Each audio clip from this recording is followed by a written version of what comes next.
Good evening, good morning, wherever you may be around the globe, in the chat room, wherever you are. This is Late Night in the Midlands. I'm Michael Vera, and yes, we are live and we are here. Thunderstorms came through yesterday and just kicked our tail. It looks like a junkyard out there. It's like we had the yard nice and clean. You couldn't tell. It looks like it's not been touched in years.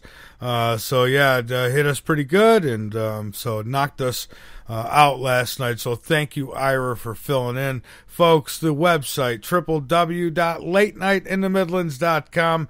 Go on over, become a member, and be informed. And by all means, inform others. Oh, by the way, the local Walmart, one of them over here, also lost their power yesterday, and it's amazing. People weren't running out with televisions in their hands. I wasn't there, but I got a report from there, and but yeah, it was pretty calm and collective. So yeah, we had pretty wild storms that come through here yesterday. I don't know, late afternoon. You could say, and then they came again a little later in the night, a couple hours later, and I mean, the trees looked like they were dancing out there. All the trees were just waving in circles, violently, if I may add. It felt like asteroids hitting the roof. I'll tell you, it was something else. I thought we were about to get hit with a tornado or something yesterday, but thankfully that didn't happen. We're here tonight. We're supposed to have Grant Cameron on here tonight with us. Notice I said supposed to. He was another member of the conference, so we'll see how that goes tonight. We might have to ask George if it's okay. But hey, I do have some news I want to get into, and if not, I have somebody else waiting in the wings, and it will be just as good. So let's move on with it here. Let's see, I got so much stuff open here. It's okay, here we go. Okay, a black hole could turn you into a hologram. What happens inside a black hole has puzzled scientists for years. And there's an image there with it. Pretty nifty looking black hole, if I may say so. Scientists have come up with the novel new way to account for what happens inside a black hole. With a gravitational pull so great that not even light can escape, black holes remain inherently mysterious, and scientists have long struggled to make sense of what goes on inside them. They say that if you were to be dropped into a black hole, the gravity at your feet would be much stronger than the gravity at your head. Therefore, you would be pretty much pulled apart, ripped apart through that black hole. They say quantum physics dictates that the information of an object that falls into a black hole cannot be destroyed or lost, so where does it go, and what does it become? One recently proposed answer to this question lies in measuring the information that is sucked into a black hole, not in the conventional 3 dimensions that we are used to, but in 2 dimensions. They say thus effectively turning the object into a hologram. This is a real interesting article, and I would suggest if you want to know more that you go over to latenightinthemidlands.com, click on our News and Discovery tab up at the top. Some drop-down tabs there, and you will get to it all. Boomerang drone could fly around on Mars. Concept image, they say here. They got a nice little image of this boomerang that they want to send to fly around Mars. Kind of a drone. Well, it is a drone. Scientists say they've developed a prototype of a strange new boomerang-shaped aircraft for use on Mars. You know, this is a pretty nifty little idea here. We should all put together a crowdfunding, whatever the hell they call these things that people do to raise money, and put one of those together, and we should make our own boomerang and send it up to Mars. And if they didn't destroy it before it got there, it'd be really nice to see exactly what we find, wouldn't it? Anyways, they're they want to get this boomerang and send it up to Mars, if they wait long enough, they could send it up with those people who are supposed to go up for that so-called reality show. So that's linked up as well. UFO imitates moon in a controversial video. This is real cool. I think you should go over and definitely check this one out. There's a UFO, and now if you were walking down the sidewalk or taking a look out a car window while you were driving, you may look over and say, it's just the moon. But if you were to stop and stare at it for a moment, you'd notice it was moving one way or the other. Then you would notice that it takes off. Well, it looks almost identical to the moon. And it is a UFO. Now, some are saying that it's fake. Some are saying it's not. All I can say is it looks pretty legit to me. And it's not far-fetched. Even if that video is fake, I could promise you that there's stuff just like that out there. Believe me, I saw something humongous. And it wasn't no fakery, and I have no video to prove it to you. And guess what? I don't need to prove it to you. I seen it with my own eyes. I know. So when they do hover in our skies, I'm not going to be surprised. Anyways, several onlookers can be seen in this video as they're staring down this object. The footage has emerged of what looks like a moon changing shape as it moves across the night sky, and then it takes off really fast afterwards, and it had to be really, really big, whatever it was. So it is linked up under News and Discovery. You go over there, there'll be a link, a little bit of the story, there's a link. That link will take you over where you watch the video, and tell me what you think. I don't know. Send me an email. I'm curious to know what you think. I've sent it to a few of my expert friends to see what they think about it. More than 1 million people elected to allow Facebook to modify their profile pictures in honor of a Supreme Court decision on same-sex marriage. However, according to MIT network scientists, the popular profile picture change has little to do with Facebook supporting gay rights. This is probably a Facebook experiment, they're saying. So apparently what I'm getting out of this is Facebook went ahead and changed people's profile pictures to a rainbow, like a rainbow flag or what have you. I don't know, something along those lines. And they says that the question that is how long it would take for people to change their profile pictures back to normal. See, this Facebook, I'm telling you, the only reason I use it at all, the only reason is because of Late Night in the Midlands. If it wasn't for Late Night in the Midlands, I would not use Facebook at all. That's the only reason I use it, because that's where people are. That's where a lot of sheeple are, and so that's where I promote the show there. I mean, you want to wake people up, that's a good place to go, because there's a lot of zombies on Facebook. So, anyways, Facebook using us all as experiments. They have been. I mean, this was a great experiment. They bring up this wonderful social network, and they call it Facebook, and people start gathering to it. Little do people know that this is the government's way of collecting all the data and information on you that they possibly can. And when they come knocking at your door, they're going to know more about you than you know about yourself, probably. That's what it's all about. Do you think they were putting this stuff up to make you happy?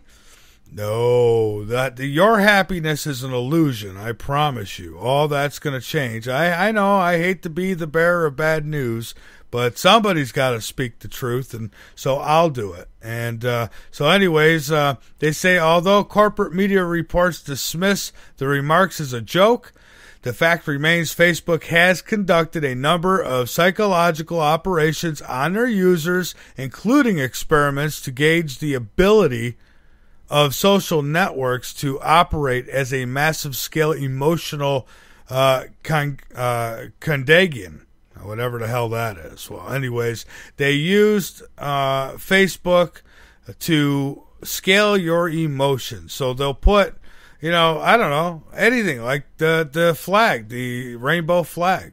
They know that you have a problem through any of your Facebook feeds or anything that you've posted that you might be opposing it. So you'd be a target for them. They'd put it on. They want to see how mad, how angry, and just what you'll say.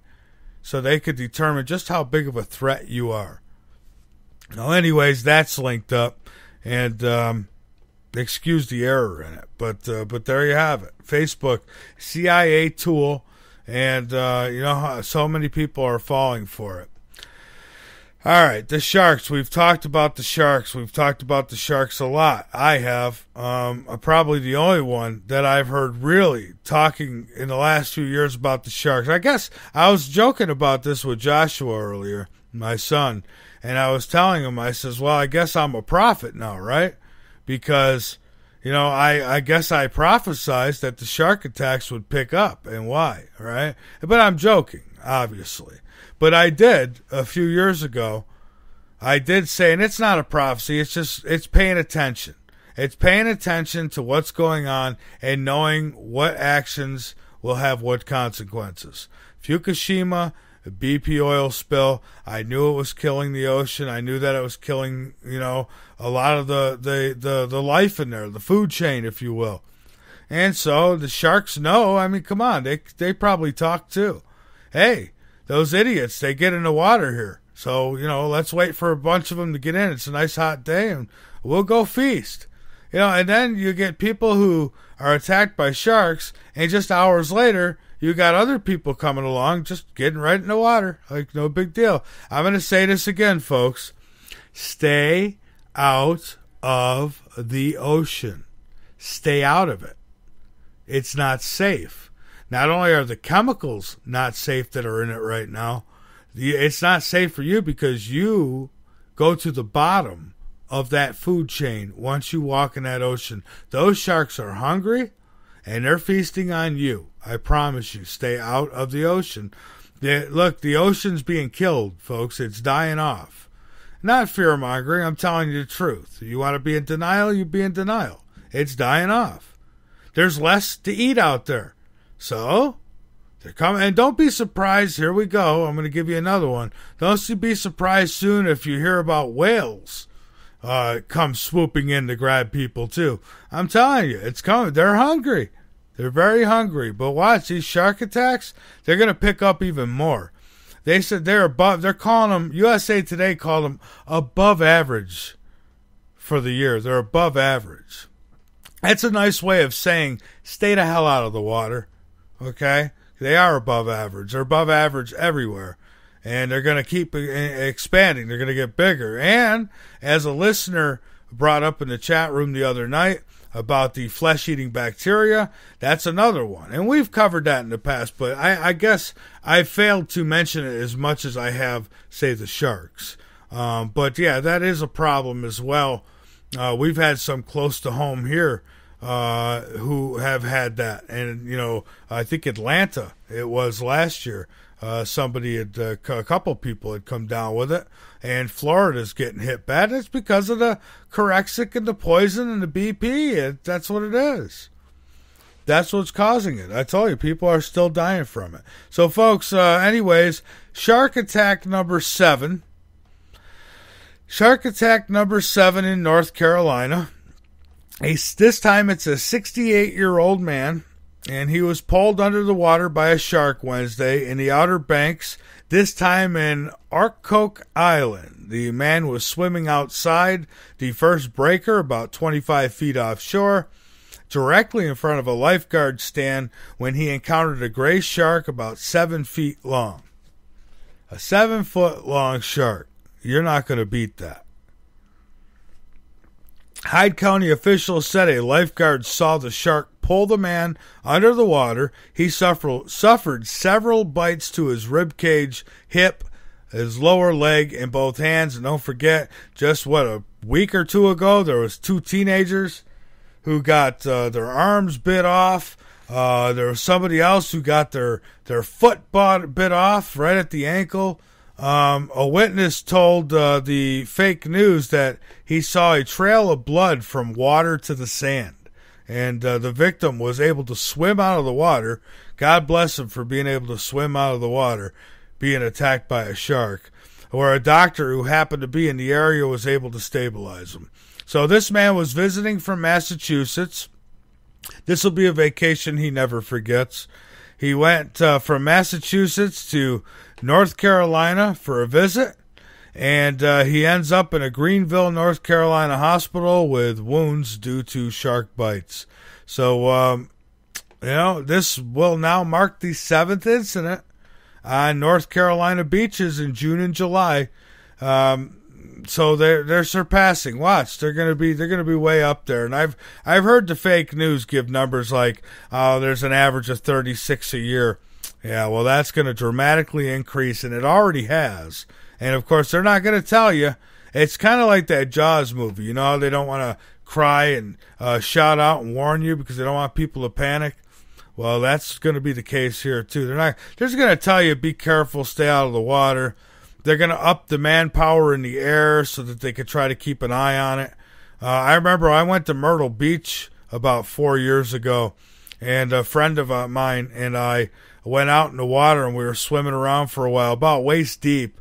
And we were out there for about 30 minutes. We came in, and I got to be honest with you, I was uncomfortable the whole time.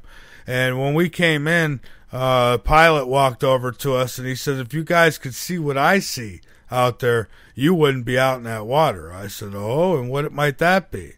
He said that 30 feet from us was a whole school of sharks. He said there was probably 18 to 20 of them swimming around over there. And I'm thinking, my God, that's a little too close for comfort. So that was the last time I was in the water, and that is the last time I will be in the water. I will not do it again. Here's some headlines you may find interesting, some that I think you should actually check out. They are also linked up under News and Discovery. Open up the article, and there's a whole bunch of links there for you to check out. One, TV land polls Dukes of Hazzard. Goodbye, America. See ya.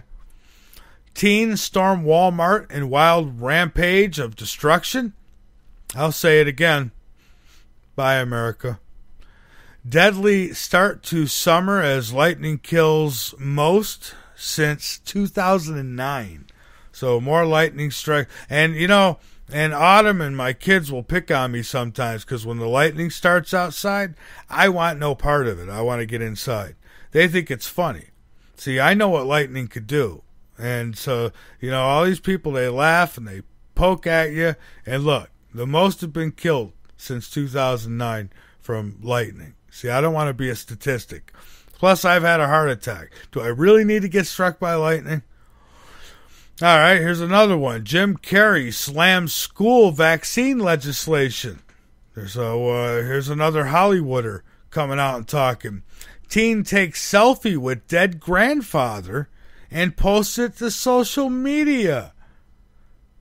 Yeah, I'm going to say that again. A teenager.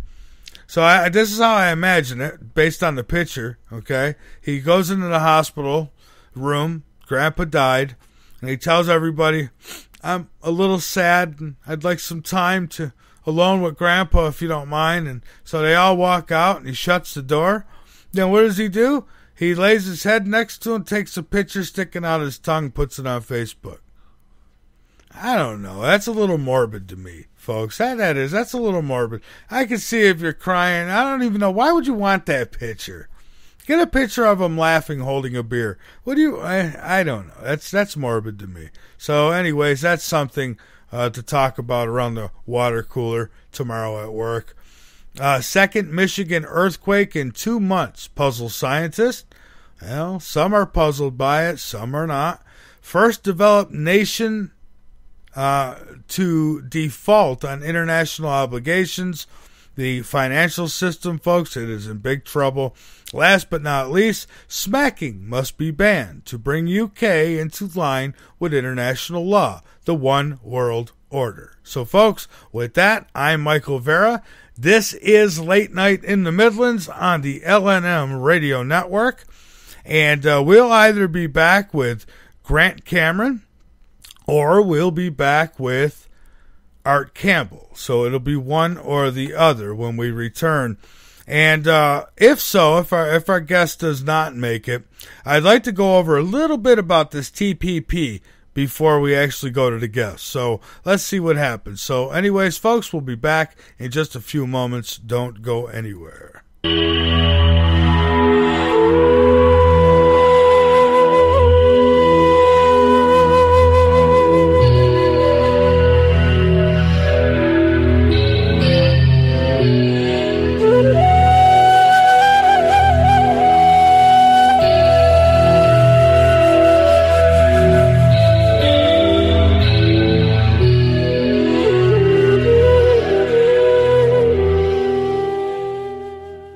Hello, this is Dick Farrell, here to tell you about OxySilver. Legally available only through CureShop.com and HealthyWorldStore.com. Don't be fooled buying silver products from copycats and criminals. You've heard Dr. Leonard Horowitz and experts urge you to avoid deadly vaccinations and illegal operators selling stolen OxySilver and OxySilver copycats. You've heard experts tell you about suppression in alternative medicine and confusing propaganda in healthcare and the truth movement. Read Dr. Horowitz's book, Healing Celebrations, to learn how miracle healings can be made to happen through faith, prayer, and a pure diet. Get great immunity using vitamin C, D, and OxySilver. Liquid Dentist GI Flora Pro, a top-shelf probiotic. Use Green Harvest as a great-tasting meal substitute for energizing organic nutrients and losing weight. And Zeolove, and natural clays for detoxifying your body. More advice, all these products and more are available from theCureShop.com. Including OxySilver, the world's most powerful silver hydrosol. Electro-energized to put risky injections, toxic antibiotics, and deadly drug pushers out of business. OxySilver is covalently bonded to water. Unlike any other silver product using the frequency of chlorophyll 528, what Dr. Horowitz explains is pure tone love, the universal healer. NASA originally developed covalently body silver hydrosols to keep astronauts healthy in space. Dr. Horowitz added the 528 frequency to NASA's formula and more. OxySilver works three ways to electrocute dangerous germs better than anything, far better than all leading silver products, and without any risk. OxySilver oxygenates and resonates with 528 for faster healing. So help save lives, putting drug lords and criminals out of business, and keep the LNM network broadcasting. Register for our free cooperative at healthworldaffiliates.com/4948. That's healthyworldaffiliates.com/4948. And buy OxySilver and other great products in package specials at great discounts from theCureShop.com. Buy OxySilver, GI Flora Pro, Green Harvest, Zeolove, and Love Minerals at great discounts at CureShop.com. That's CureShop.com with two P's. CureShoppe.com. Or call toll free at 1-888-621-7611. That's 1-888-621-7611. Do it now. The LNM Radio Network and Late Night in the Midlands depends on you, the listener. Without you, there would be no us. So help us continue to bring you the best guests with the best information, and subscribe today. Information on becoming an LNM subscriber can be found at the top of LateNightInTheMidlands.com. Just click the About Subscriptions tab and become part of the family while helping the truth stay alive. And while you're at it, maybe subscriptions aren't for you. A one-time donation helps as well. Click that donate button on the right side of LateNightInTheMidlands.com and help us help you. The LNM Radio Network offers a moderated chat room at www.latenightinthe.midlands.com. Just click the chat and listen page from the drop-down menu at the top of any page on the website, or click the listen live button at the top of the homepage at www.latenightinthe.midlands.com. Late Night in the Midlands began as a hobby and became a mission, and is now a 24-hour radio station, and we cover everything and expose the truth one show at a time. The LNM Radio Network, shining a light at the end of the tunnel.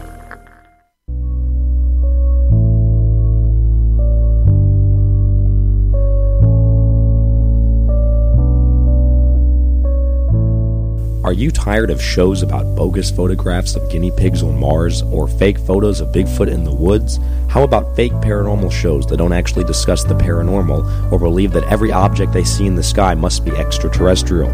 How about big networks that use alternative news to promote their mainstream agenda, political shows that are one-sided, or shows that claim to know exactly what is happening for ratings, even though an event just broke in the news? Me too. At The Secret Teachings, we are not like any of those other shows. We cover any topic from symbolism to ancient history and from health to the occult, including the paranormal, but we don't just jump on board with every photograph of an orb or sample of Bigfoot hair. We have no political affiliations, no religious backing, and no financial backing. We want proof, and not someone's word. If you want proof, or at least a different perspective from a host that can both accept or deny all points of view and all pieces of evidence, without holding onto a preconditioned belief or looking for evidence to support a prior conclusion, someone who can even admit when they're wrong, then check out The Secret Teachings radio show. Airtimes and free downloads are available by visiting www.thesecretteachings.info. That's thesecretteachings.info. I'm your host, Ryan Gable, and I hope that you will join us. Namaste.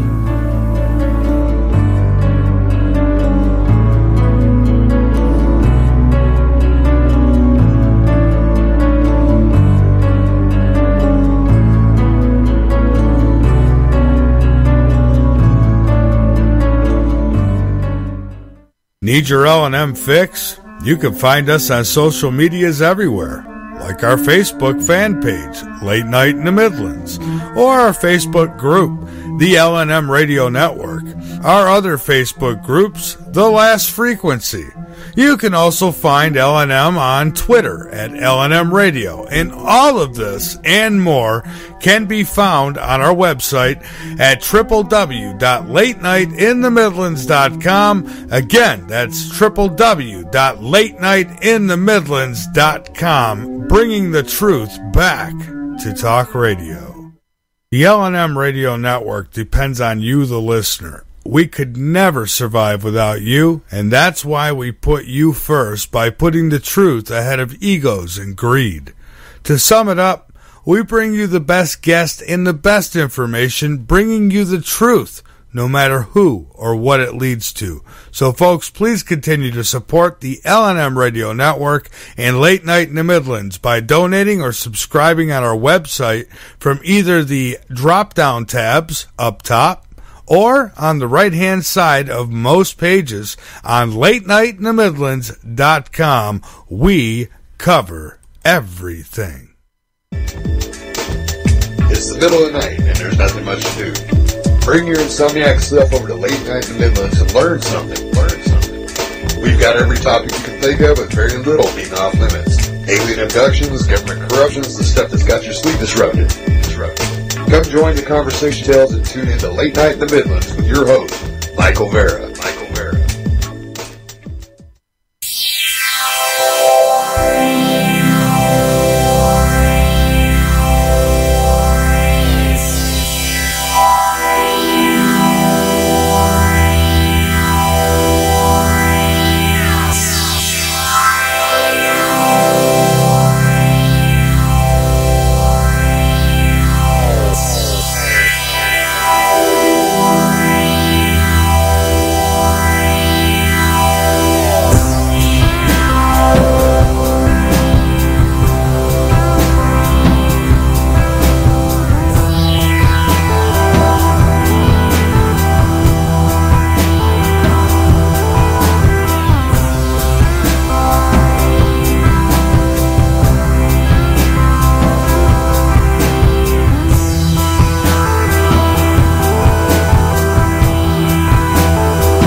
We are back. This is Late Night in the Midlands. I'm Michael Vera, and I'm not surprised. No, I'm not. I gotta mention a little something, and I'm not screaming conspiracy or anything here, and I got a big smile on my face right now if you could see me, and you can't, but if you could, that's what you'd see.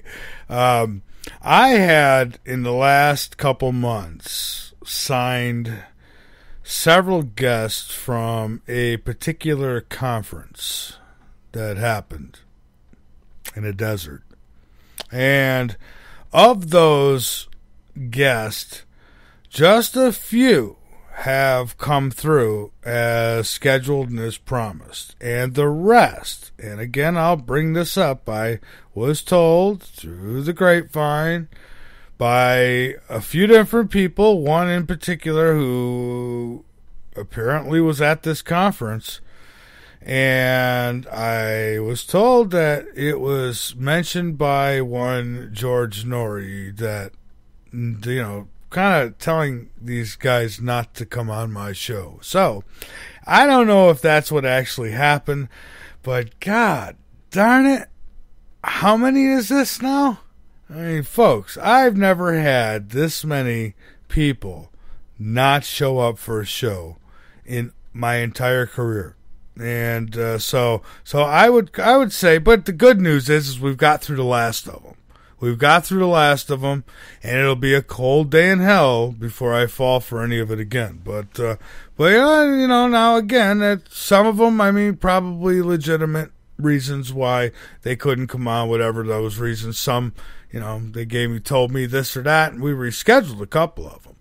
But, and did come through. As a matter of fact, Ira spoke with one last night, which I must say, good job, Ira. I enjoyed it.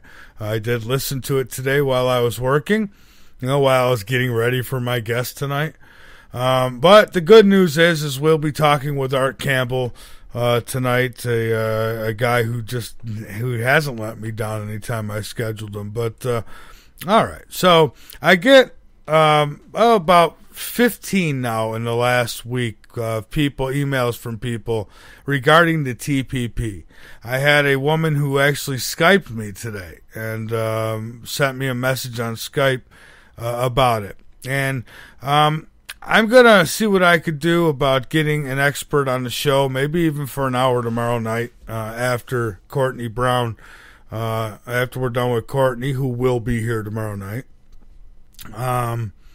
And try to get an expert on here to talk about it. But, I mean, I could tell you what I know. I could tell you what I know for sure, and, you know, without just reverbing everything everyone else is saying. Now, I'm no expert, but from what I can tell, first off, it's a secretive and you know, kind of a behind the back door deal.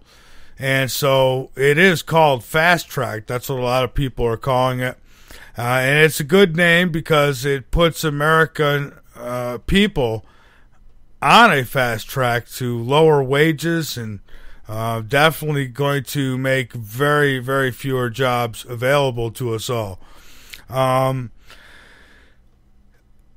congressman said that the text of TPP emphasizes that it is a living agreement. So, a living agreement. It's alive. It has rights, folks. You don't. That means the text of TPP can be changed in, you know, major or minor ways by executive actions after Congress okays the document. So that's what it means. So it means that things could be changed, and you know how Obama loves his executive orders. The TPP could, for example, it can add additional countries, such as China, if it wanted to, which for years has been cheating the American people. I mean, you know, right along with the rest of them, our own government included. But, you know, they can include whoever they want later, and you'd have no say-so over it, neither would Congress. Basically, it kicks them right out the door. So TPP opens the door to more waves of illegal immigrants as well, and it allows Obama to make future changes without any congressional oversight or expiration dates. So basically what he's doing now, he could do whatever he wants. He's doing that anyways. I'm not saying that, you know, not belittling this, but, I mean, he's doing this anyways. It's, in its simple text, it's really just another power grab, folks, that will let Obama and all his minions rule by executive action. Pretty much dictatorship is what we have here. Yes, he is a dictator. There is no Congress. There is no Constitution no more. I told you that this country was taken over. I told you this, but you didn't believe me. I'm just a conspiracy theorist. But that's what this means. You asked, I'm telling you.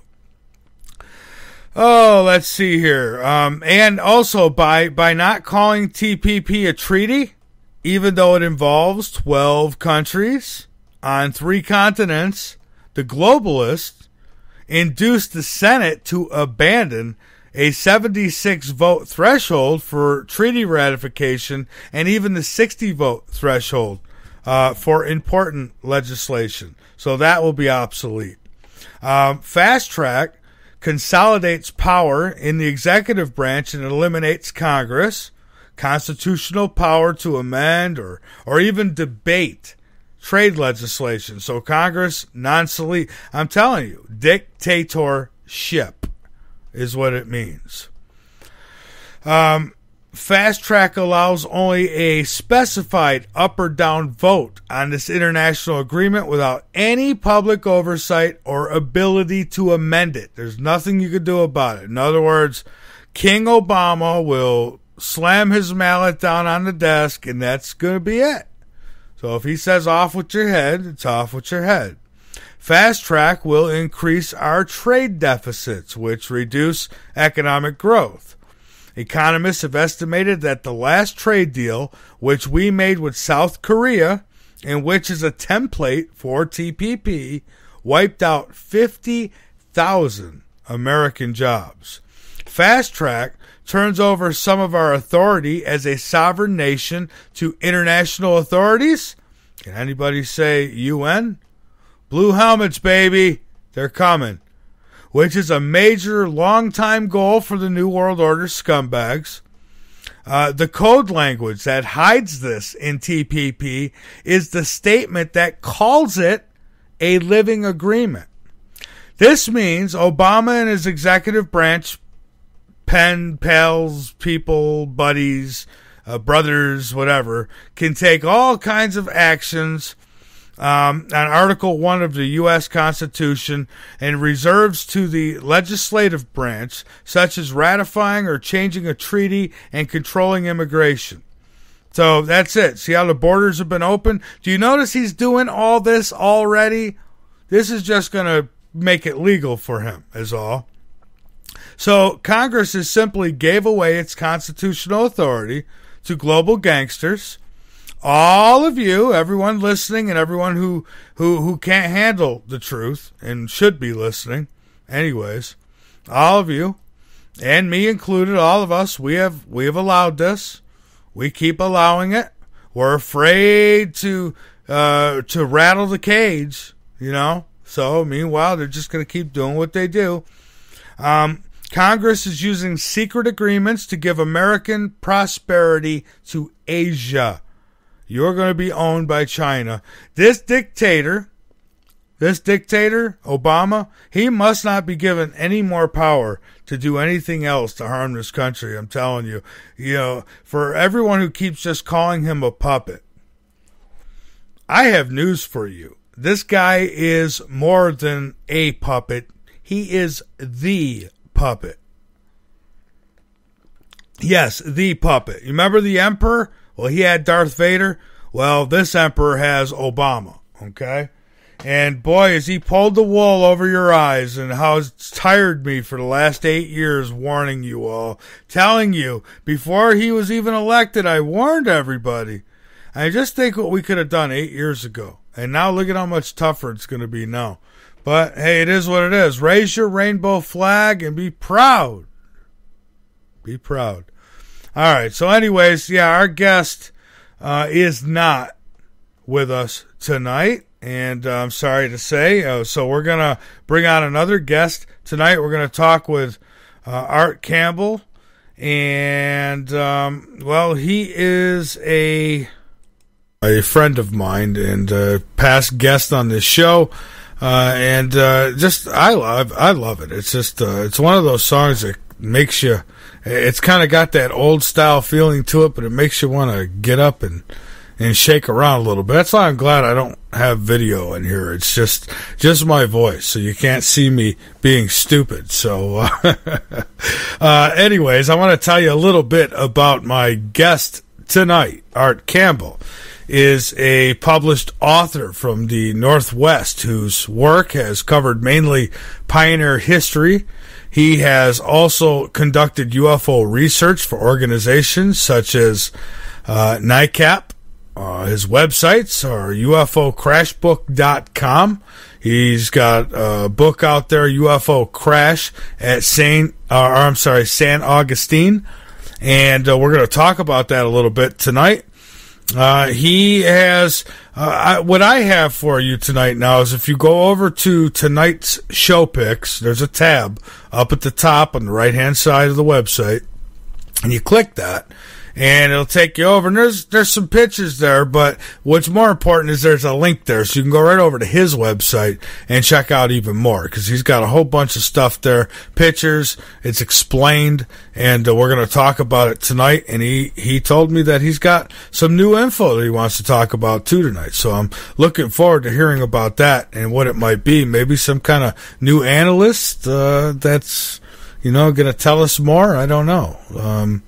And I'll tell you, last night, too, if you missed last night's show, check it out. Gary and I spoke about Mars and the one of these new faces discovered on Mars. Gary discovered it, and I'll tell you what, it's just fascinating. And it looks like there's walls, and I think, that picture's still up. If you go to our podcast page, it's right there with the podcast, which we offer free. That's right. We give you everything we have here free. All we do is we ask if you'll donate. And subscriptions, that's a bonus to us. That helps us out, keeps us on the air, and we try to give a little back with that as well. So there's some pages on the website that you can use. If you're subscribing, we got more coming too.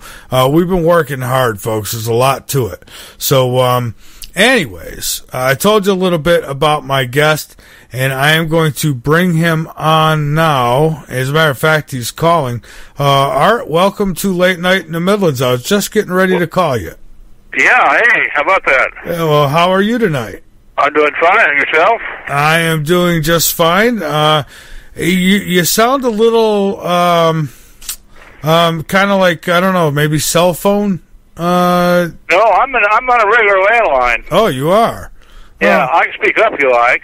Yeah, that would help maybe a little bit. How's this? 1, 2, 3, 4, 5? Yeah, I think we'll be good. All right, let's go with that. Art, welcome back to Late Night in the Midlands. I appreciate you joining us here tonight.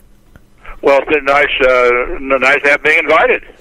All right. Well, I thought maybe because we've got a lot of new listeners, we've had some expansions here. I thought maybe we could start out with a little bit of background leading up to your interest in this topic. Okay. Well, I go way back. I'm in my early 80s now, and I started the UFO thing when in the late 50s when we were going to school in Kansas City. I was a student. And we started a UFO club there, and then I branched out into NICAP, which was National Investigation Committee on Area Phenomena, and I worked with Major Donald Keyhole there on a couple of investigations. And so I kind of hung it up for about 25 or 30 years, because I was in public school teaching in small towns, and there weren't a lot of people interested in small towns UFOs. They were interested in crops and everything else, but not small towns, not UFOs. So I started about 20 years ago at this site, and said, well, I'll go down and take a look. And I went back a dozen times, and I've been going there since 1994. We found so much stuff, but I couldn't leave it. So we wrote a book on it.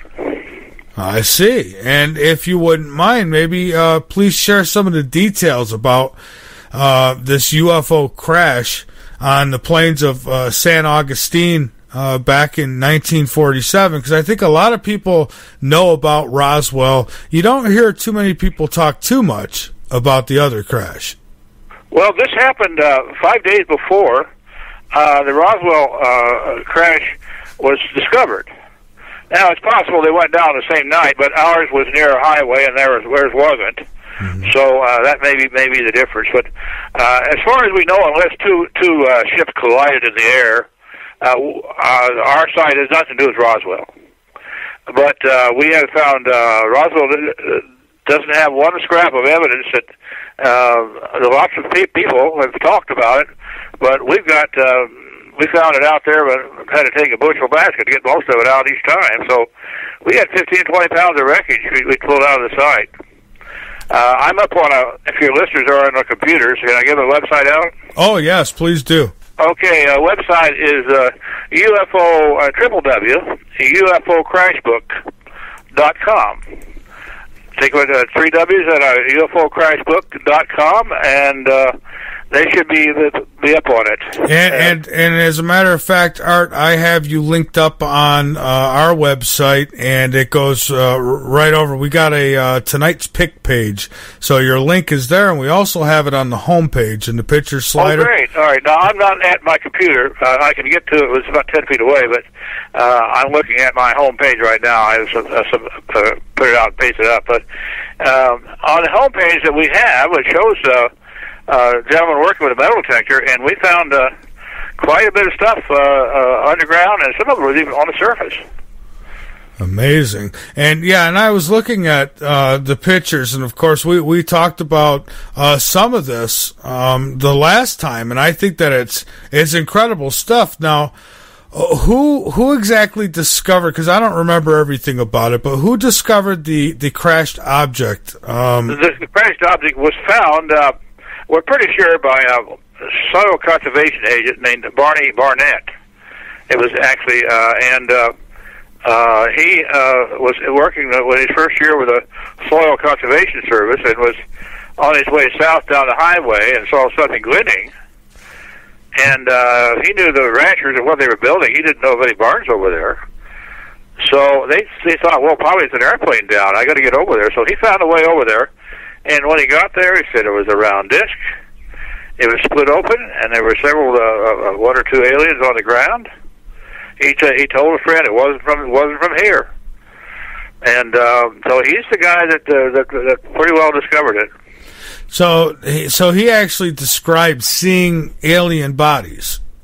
Yeah, we think there were 4, and we recently had some new information that came to us by way of the internet and some other detective work, and apparently there were 2 alive, and they tried to get them to Los Alamos, where they had a place where they could keep them, and one died on the way, and the one lived for about 3 years. And apparently the guy that was in charge of the cleanup was in contact with the alien, and he went up to visit him at Los Alamos several times. I see. So now there was an archaeological team as well. Who? Yes, that was a complication. This would be a big complication for them because the guy is getting ready to do his PhD, and the morning he's ready to start, they see the night before something come down. They thought it was a big meteor. Well, meteorites cost you could get a pound one. Sold $50,000, so they were pretty. They were thinking maybe they'd find a meteorite on government land or something, And they saw this lighted thing come down, so they went over in the morning before they started their archaeological dig and saw this craft laying there. And then Mr. Barnett had driven up by earlier, and they walked. They had to go through a fence. It's called a drift fence. That's where some of your folks know what a drift fence is. It's essentially not a pasture, but it's a fence to keep cattle from drifting from one place to another, and to kind of keep them in a bunch, essentially. And they couldn't find a gate, so they crawled under the fence, crawled down this gully, and there was Mr. Barnett standing there scratching his head with looking at the UFO, two bodies. So they had to, make a pretty tough choice. This guy wasn't going to get his PhD from Harvard the next year, which is where he was enrolled. If he went back there and said he just found a crashed UFO, how about the money for my dig next year? And I don't think it would have worked out at all. So they kept quiet about it, which was what the Army wanted them to do. and they leaned on Barnett to keep quiet about it. But after a while, after he retired in about 10 years later, in 1959, I believe, 58, 59, he began to talk a little more about it. So he only told relatives out of town, so there wouldn't be any. And he and his wife never mentioned it on the phone. So when this craft was found, how did the military get involved? I mean, when did they find out about it? I think if I had found it, they would have been the last people I called. Yeah, well, you wouldn't call anybody from there. They didn't have a telephone down there until 1989. Oh. We're talking remote here. And we think probably a spotter plane came up to look for it out of the White Sands, Alamogordo area.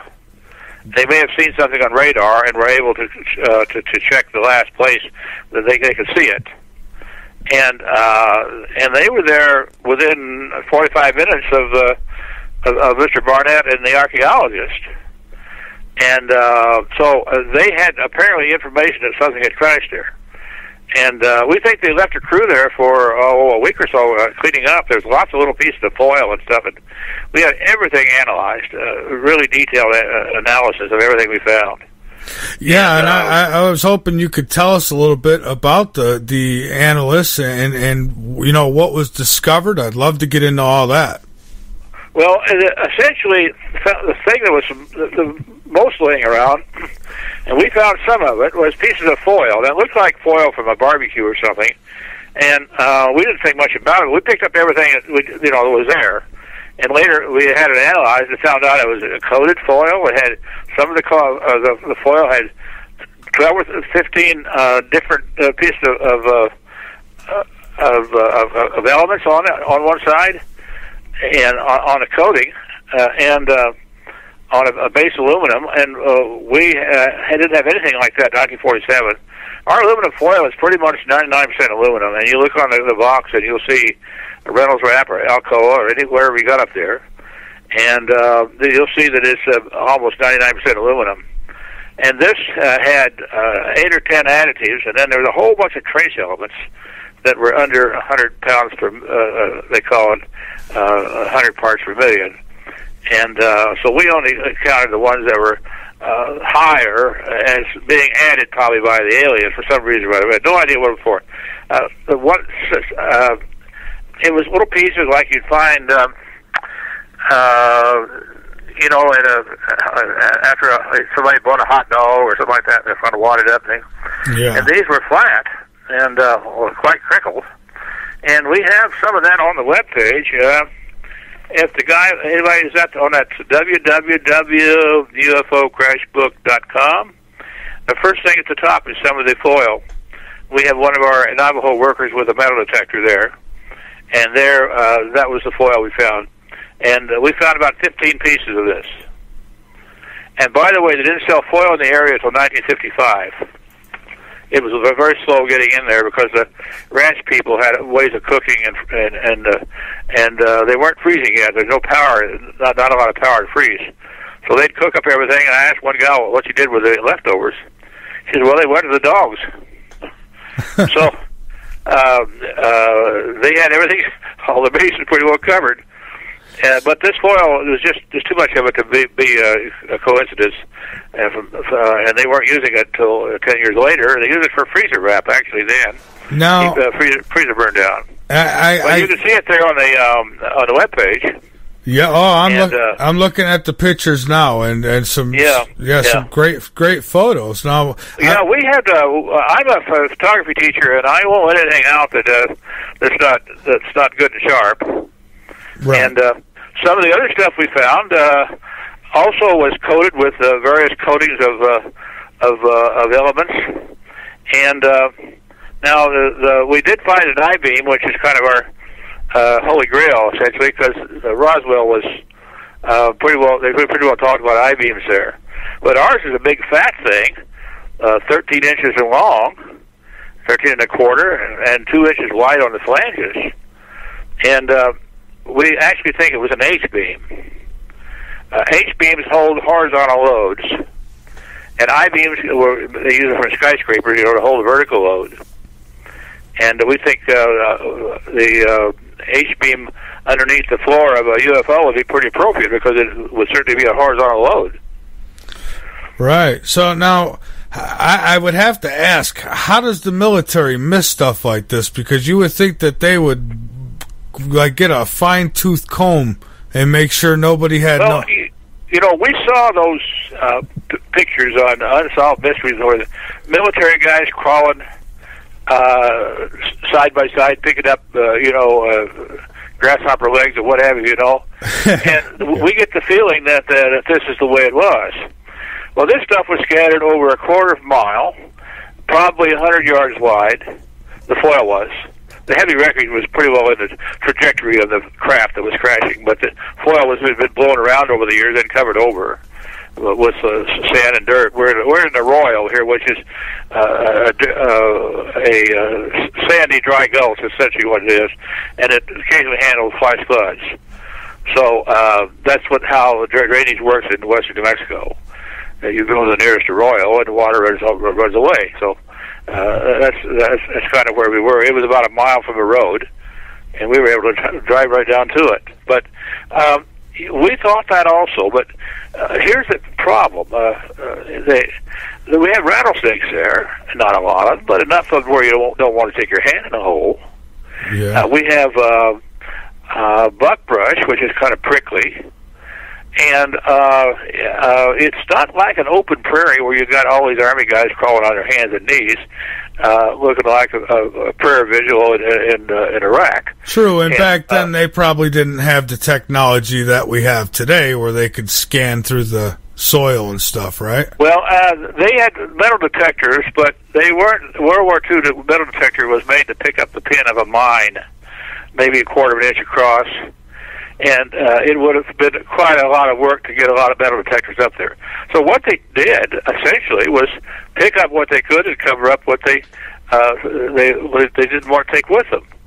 Well, they didn't know there was 14.5 inches of rainfall there every year. And within 5 years, a lot of the stuff was on the surface again. Mm-hmm. And no one goes down there. So we found it, 1994. And so now... Stayed there till 2012. Pretty well, getting our stuff in it. And Art, these metals were then tested, correct? Yeah, we had what's called an ICP-MS testing, which essentially is I don't have the name for it right now, but it's a test that was developed in 1989. And essentially you grind up a piece of metal, and you put it in a medium, a liquid, and then you put that liquid into a chamber of 26,000 degrees. And it will immediately read all the elements in it and put them on a graph in about 15, 20 seconds. So we have come a long way since 1947. Yeah. So we suspect a lot of this stuff, if the government still has it in warehouses, would probably never have had the testing we did. Do you think there was enough there where they could have reverse engineered and I know I'm kind of getting off a little bit here, but we see UFOs today, and I always say that the pictures and sightings and stuff from back 1940s, 1950s is more credible because everyone didn't have Photoshop at their desk. And yeah, you're right. They do get more credible. Well, we have something incredible to tell you. We found some information that had been released years ago. It had been classified as top secret. And the chairman of the Joint Chiefs of Staff came from Washington, D.C. to Alamogordo, New Mexico to see that parts of that craft. And here is a little thing about his itinerary. His name was General Nathan Twining. And I can give people some of the information, and they can pull it up on the internet if you want to a little later. Sure. And here's a synopsis of what we're talking about here. On Monday, July 7th, Lieutenant General Nathan Twining of the Air Material Command, he was, by the way, based in Wright-Patterson in Dayton, Ohio, unexpectedly flew to the Army Airfield in New Mexico, the Alamogordo Army Airfield. By the way, that later became Holloman, about a year later. Mm-hmm. and then he made a stop at Kirkland Air Base in Albuquerque on a 4-day trip. And he remained in the area until July 11th, although reports initially had been, reporters had been told he was somewhere in Washington. Actually, he was over about 2,000 miles away. But he was scheduled to stop at Boeing aircraft up in Seattle, and he called the guy and canceled. And a friend of mine, Stanton Friedman, who worked with us on this project, a lot of you may have heard of him. Oh, yes. Got a letter from the General Twining's daughter, who had his correspondence, of about July 7th or 8th, somewhere in there. And he had written this guy in Boeing, a very important sudden matter that developed here came up, and I won't be able to go to our meeting.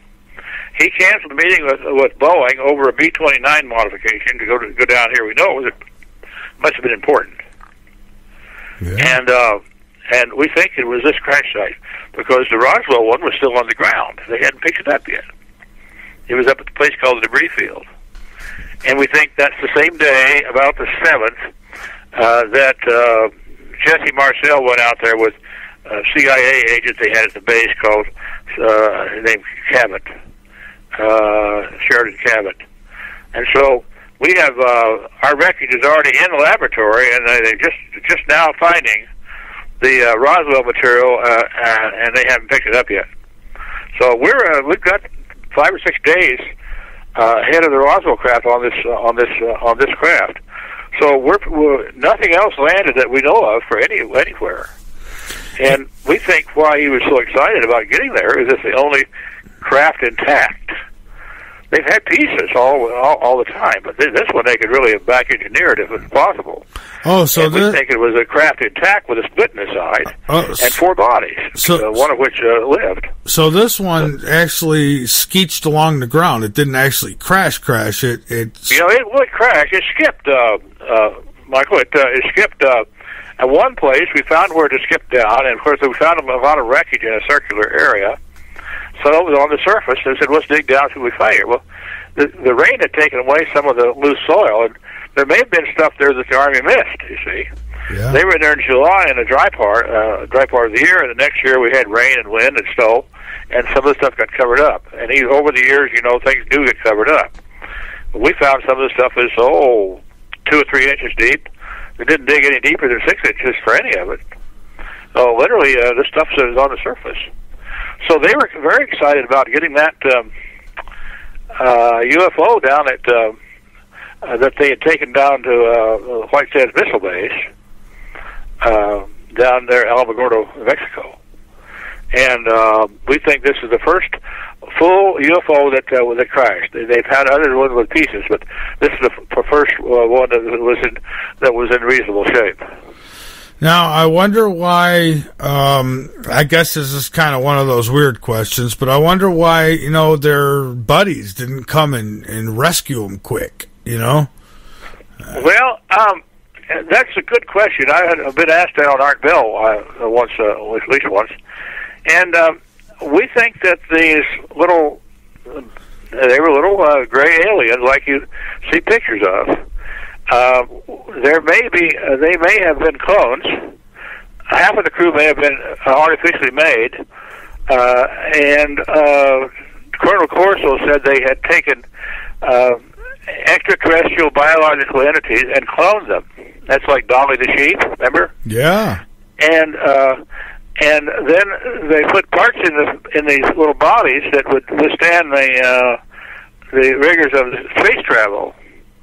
Well, we found one of the parts, and if you look down on that page, that home page, I'm there. There's a thing down that says possible artifact of body part, and that's 2 views of it. And the thing is about 4 inches across, and one end looks kind of funny, like a crab pinching, but there's about 4 inches across, about 3/4 inch thick, and it was nothing that any of our medical people had ever seen. And it's high-density polyethylene, by the way, which does not cause any problems in the body. The body doesn't reject high-density polyethylene. So the aliens must use it too. We have hundreds of things we use it for medically. Boy, it's too bad, nowadays the way technology has blossomed, and especially with forensics, it's too bad they can't try to retest this and dig in it a little bit and see if they can find some DNA. Well, I am pretty sure that the government checked all their covered all their bases on this item, and it may be that they told somebody in industry about it, and they have improved the polyethylene that we use now we have artificial joints and part of hip joints, and just about everything on the body is artificial. It can be made of polyethylene, and the body doesn't reject it if it's under the skin. See, so it very well may be that some medical people knew about it, learned about it, and improved the high density polyethylene we have. They use it now for children's play equipment. You see little wagons made of it, and all kinds of things. You're right, Art, too, because we're looking at seeing technologies now that we used to see as just Star Trek and Star Wars type stuff, movie stuff, and now look, I mean, DARPA's getting ready this summer to test a new laser weapon. I mean, they'll be shooting lasers instead of missiles. Yeah. Well, we have this 90 pictures in the book, Michael, and it can be obtained through the website. And it's Amazon. So, can I give the name of the book? Oh, any information you want, you go right ahead. It's called "Finding the UFO Crash" at San Augustine. That's we spelled it with AUGUSTIN. Finding the UFO Crash in San Augustine. And if anybody Googles my name, that'll show up, and among other things. They got everything there but my criminal record, which I wouldn't let them put on. And Finding the UFO Crash in San Augustine is the book. It's 135 pages with 90 pages of photographs. 90 photographs in it. And we've been working on it since about 2002. About for 13 years. I see. So we recently found out that that material that the general had written a report about what he saw in the interior of that craft. You want me to tell you about it? Oh, please do. Yeah, this is the first one we know of that. Second here. First one we know of that we got inside, and it was whole enough to make the description. Here's what General Twining's staff did this, and they had it done by the 9th of September, and about a month after this crash. And they wouldn't say where it had crashed, but we know now where it was because there wouldn't be any record of where we were if it hadn't crashed there. So they left that blank. And anyhow, here's what they described. This is General Twining's report to Air Force generals and admirals of all branches of the service. This was a top secret memo in 1947.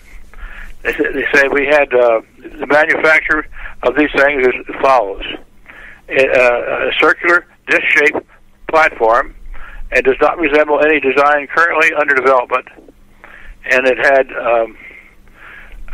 a lack of any propulsion system, power plant, intake, exhaust, or anything like that, or propellers for propulsion. And that's not news, but it's interesting here for general. The inability of the German scientists at Fort Bliss in White Sands to identify it as anything made by the Germans was a real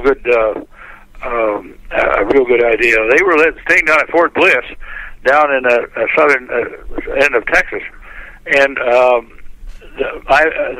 apparently Werner von Braun came up. He was in charge of the German missile programs that they got out of Germany right after the war, and another couple people down there came to look at it.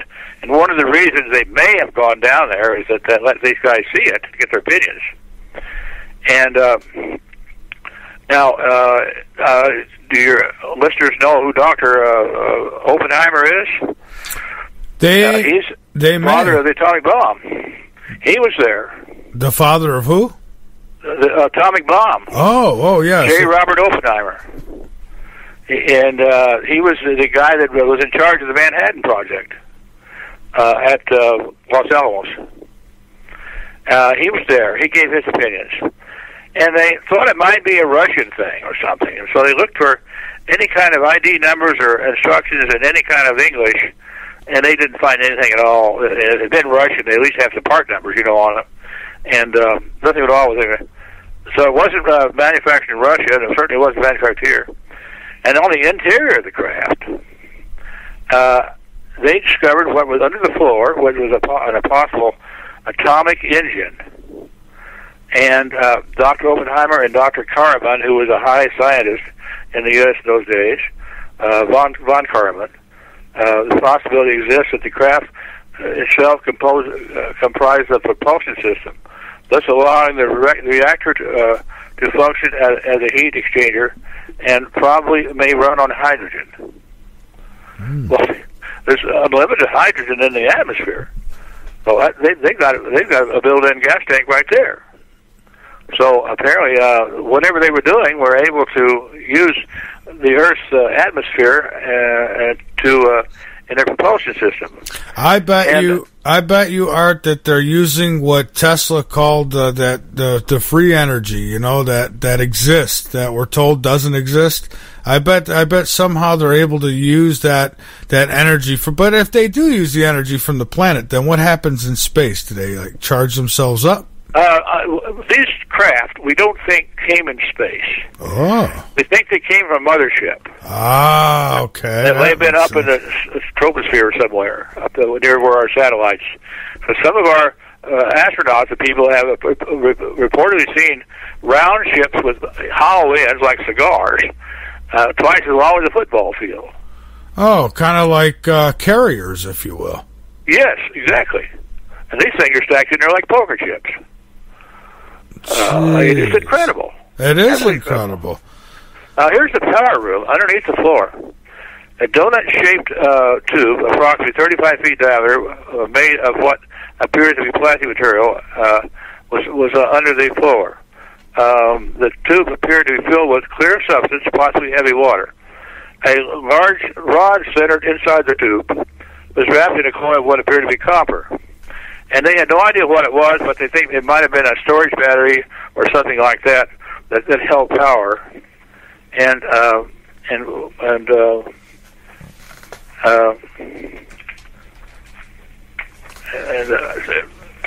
So that's pretty much what they found underneath inside, and they found something that looked like a little typewriter, strange keys on it.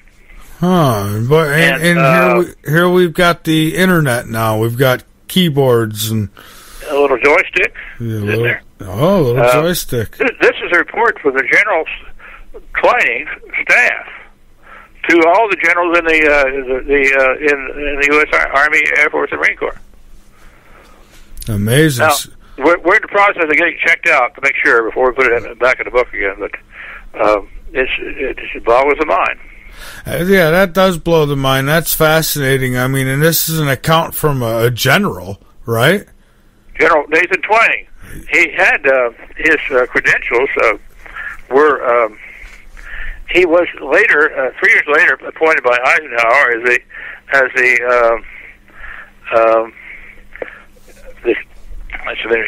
chief of staff. Here's some of his credentials. By the way, he was born in 1897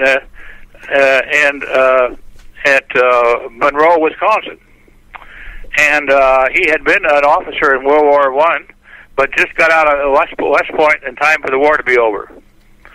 He had another one coming up. He didn't know it about 20 years later, and he was chief of staff of the United States Army Air Force from 53 to 57. As chairman of the Joint Chiefs of Staff from 57 to 60, appointed by President Eisenhower. Very highly placed area. Now, the guy apparently had a family living near Portland, Oregon, and some of the information came from one of his daughters who had gone out and looked at some files for our researcher Stanton Friedman. Yeah, I've had Stan on quite a few times through the years, and yeah. I was on the phone to him today. He's going to retire probably this next year. Oh, he is. Yeah. So they back up to the floor again. They thought that the craft moves through the atmosphere. It somehow draws up hydrogen from the atmosphere and by an induction process and generates atomic fusion by drawing hydrogen up. And then apparently the air outside of the craft would be ionized, thus propelling the craft forward. And that's part of the description that the General Twining staff made. I'm sure he didn't write this himself, but he was there seeing all this stuff, and he had a staff of 5 or 6 with him that made that trip.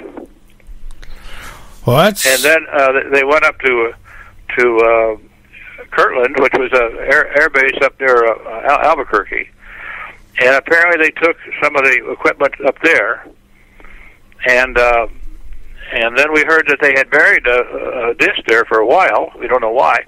We found a round hole. We didn't know what it was. So we may go back and check that round hole with a metal detector. We did the first time. Well, that's incredible. Now, they still have the bodies, I take it. I assume we would be looking here at I don't think we'd store them. I imagine over the years, these may be in the first bodies. That may be why General Twining was so excited to get there. Canceled his, important engagements. We found a letter where he'd written the president of one of a Boeing aircraft, and they were supposed to do some modification on a B-29 in those years. That's 47, and so this would just supersede everything. We supposedly had a craft crash with a body or two in near Cape Girardeau, Missouri, in 1944, I think. And there was a minister who said that he had held a service and helped intern the body, but no one knows where it is up there. Is anybody significant, in this crash? Like any witnesses or anything? Is anybody still around or? Yeah, we have one guy who's, by the way, not too good of health right now, but he's still with us. He was 5 years old. He came there with his father and brother and a couple of cousins. And he talked about this in the 90s. And some of the UFO people in the United States, they said, oh, poo-poo, this guy, what does he know? And it kind of discredited him. He'd said some things they disagreed with and this kind of thing. And so this UFO field can be kind of cutthroat if you look at it carefully. Because you have a lot of people out there who are working for themselves. And themselves only, and that's a little hard to cope with sometimes. Well, yeah, they're out to gain, and then they add all these other aspects to a story that aren't true, and what it does is in the long run is it discredits the whole topic, and that upsets me because come on, you look at us, we're on this little blue marble, and you're not going to tell me that everything out there is just dead and we're it. I know that we're. Well, it has to. They're talking now about. I'm a second generation UFO researcher. There have been a generation generally is considered 30 years, and my first 30 years I was at the time I was teaching, and then I've been the last 30 years I've been researching. So. I turn on some of these radio shows now, and I hear some of the darndest stuff you ever heard. Somebody's got whipping up a big batch of something in their bathtub. They're going to sell it at the next garage sale. I can't believe what I hear. Oh, I know. It's incredible, and believe me, doing what I do, I've been doing this for almost 8 years now, and I've heard some doozies.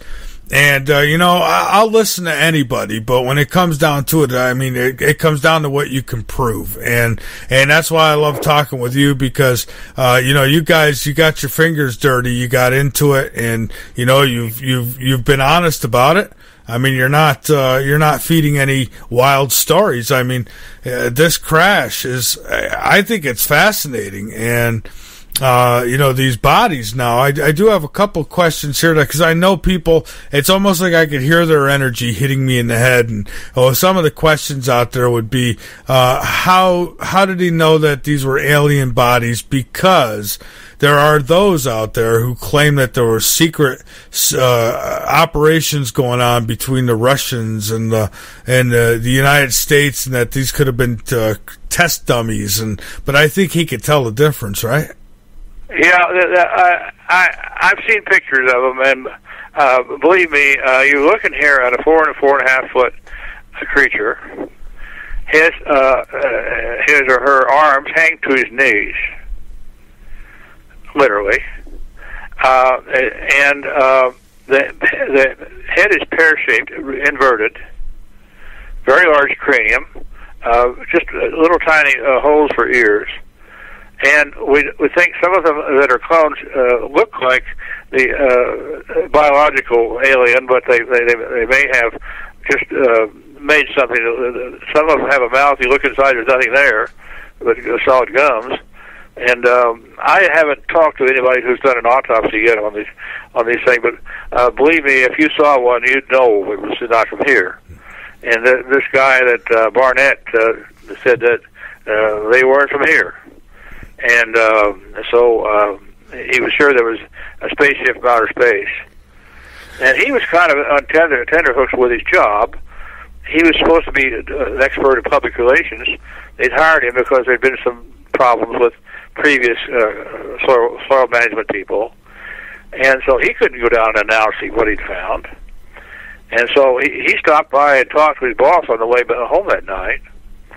And they agreed to put the lid on it till they could get a hold of some people up in Albuquerque at the Department of Agriculture. And they also encouraged him to keep quiet about it. And that wasn't the problem, because he wasn't the kind of guy that wanted to be, wasn't a braggart. He did tell a few people, and but he never wrote anything about it. But the people that we told say that he was quite an honest man. He was a lifelong Rotarian. And the people, people who get into the Rotary Club are usually one or two just like him in the community. They want a diverse group of people, and they want people who are willing to serve others. And so here's a guy who's just as model citizen as you'd ever find. And his wife belonged to a church group, and she kept a diary, but none of this was in there that year. And to think that, this technology, this craft even, is sitting somewhere in some warehouse being kept from we the people, that really, it troubles me. You know how many people, have passed on, never, knowing the truth, when so many years ago they could have just opened up and said, hey, guess what, we're not alone. But they refused to do it, and so now this lie goes on for such a long time. Now they're never going to, admit to it. We're going to have to catch them somehow. Well, we think that they were really afraid the Russians would find out about it. And at that time, this was 2 years before Russia exploded their first atomic bomb. And Russia already had espionage agents at Los Alamos. They knew what we were doing, and some of them actually gave information. And we had that was the Roseburg trial in the 1947-48, Julius and Ethel Roseburg, and somewhere in the New York thing, and they were involved in it. And so we were afraid. We thought we might get an edge if we didn't tell anybody. And I tend to agree with that. Why should we tell the Russians we got something from outer space? Or they've had their own landings and their own crashes in the last 25, 30 years. So these things are all over. I have never seen one, but I always talk to people who say, "Well, I saw one of those." Art, I have had in my life, I've had what I'll say 6 sightings only, but 3 of them I knew I was looking at an intelligent craft that there's nothing I ever seen before. Now, were any of them daylight? Yes. As a matter of, the one here, it was on Christmas Eve here in South Carolina, back about 3 years ago, and it was hiding behind a cloud, and it came out, and I thought it was a kid's balloon dangling around up there. So my wife goes and gets me binoculars, and I take a closer look, and I'll be damned, it looked like it came right off the Jetsons, that cartoon. I mean, it had the bubble on top, the bubble on bottom, and the disc in the middle. Oh, there's about 3 dozen different configurations of them. If you see one in the daytime, you really probably have something to look at. There's all kinds of lights at night, and we can make a lot of errors at night. Yeah. But if you see an aluminum craft hovering and standing still in the air, chances are you're looking at a UFO. That's for sure. Well, yeah, and that's what, it sat there. It's almost like it knew I seen it, and it was playing with me. It'd come out from behind the cloud, it'd do a couple little zip zaps back and forth, go back behind the cloud, and then finally, after about, I'd say 15, 20 minutes of watching this thing, it just, zoop, was gone. Took off across the sky. Well, as they say, if you get a light flash at one of them, they'll flash back. I've heard that, but that would be the friendly ones. There are some out there, Michael, that aren't very friendly. Right. And I had a gal one time said to me, "Well, what are my chances of being abducted?" I said, "Well, how old are you?" She said, "Well, you really want to know?" I said, "Yeah." She said, I'm 43. I said, "Well, you're 4 years too late. They won't take them for over 39." And that's what I had read at the time somewhere. I just thought I'd pass it on to her. She said, "Well, I'm sure glad to hear that." So they were harvesting sperm and eggs from males and females, and probably trying to build get some of our DNA to put in some of theirs. Because I think they probably had a big one group abducted thousands of people all over the world, and they're pretty quiet about their work because if anybody knows about it, they get they try to take steps to keep getting abducted. But it could be you could get a group or another group that wants to take a look at your innards, and who wants to face that? Yeah, exactly. Well, and I said this before. Look at what we do as human beings. We'll go out in the ocean. We'll abduct a shark or a dolphin, and we'll tag them. We'll chip them, if you will, and then let them go, and we keep track of them. Well, there's we've got probably at least someone guessed it. We have had at least 12 different civilizations, different ones from different planets, coming to Earth in the last 50, 100 years. And at the time that this one was found in 1947, was just after Kenneth Arnold had discovered, the same month, Kenneth Arnold had discovered those UFOs flying around Rainier. And that kind of kicked it all off. And so I don't think we'd had one on the ground to see what it looked like before. I think that's why the military got all excited and went out there, general fighting. So they are not all benevolent. So one needs to exercise caution. Some of our government may have similar craft. I know there was a gal down in Texas, two gals, a mother and her daughter, whose car got stopped, and the UFO right over the top of it, and it was spewing out some kind of red light, and they both got radiation burns. Yeah, I heard about that one. Yeah, Cash Lander was the name of the two ladies, and they saw helicopters, big old helicopters, ushering away the UFO. And they said, "Well, that must be ours." So they went to the nearest air base and took their overnight bags and everything and thought they were going to get some treatment. And they said, well, ladies, we don't have anything like that. We don't know what you're talking about. So here's two ladies with radiation burns going to the sick bay and thinking they're going to spend the night. And the guy said, we don't know what you're talking about, you know. So you can't take anything for granted with these things, I'll tell you for sure. Yeah, this other one, before we take our break, I'll tell you quickly, this other one that my wife and I seen. We've seen it together. This was like a mothership. It was probably 1 to 2 football fields in size. It was huge, and it was at night, and it was, lit up. It looked like 4 cigar-shaped objects flying through the sky in uniform, but it was one big object. You could just see, you couldn't see the space in between the lights, and it moved over. It was probably about, I don't know, maybe 100 feet in the air or something like that. I mean, if I could have got up on a couple ladders, I probably could have hit it with a rock. It was that close, but it looked like all energy.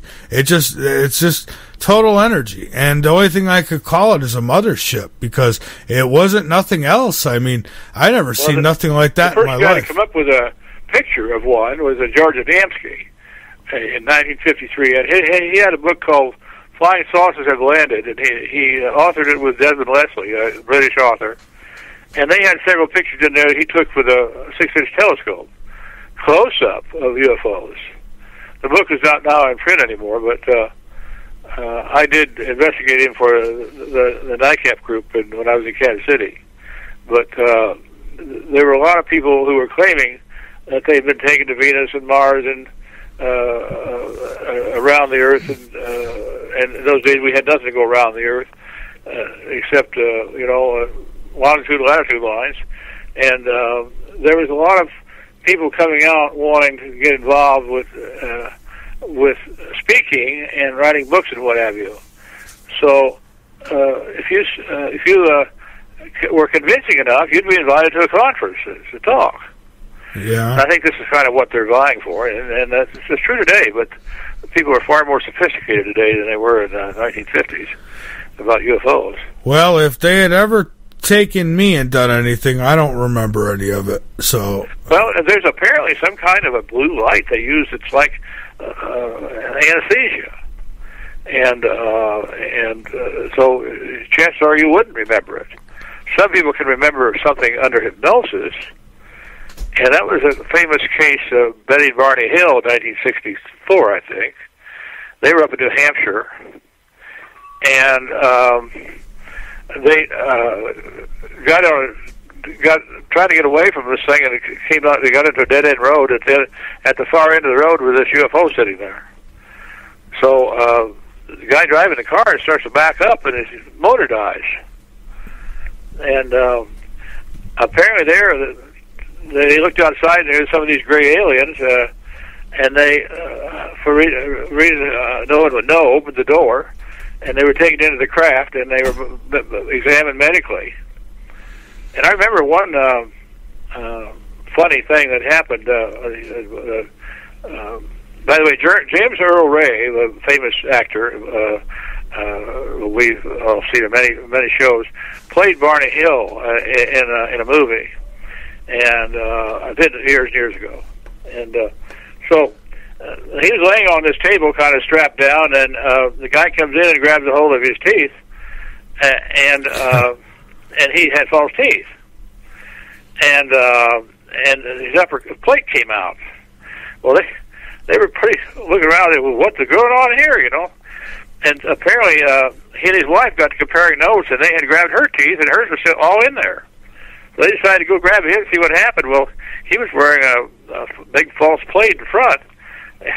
I guess they got their eyes full of this guy with his teeth coming out with thick gum. So it was kind of funny that, but they didn't know we had made false teeth, and that shows you how far away they are. Well, they may need some. Because you said if they open their mouths, there's nothing there, just gum. So maybe that's why they were like, wow. Well, maybe we can make a trade deal with these guys.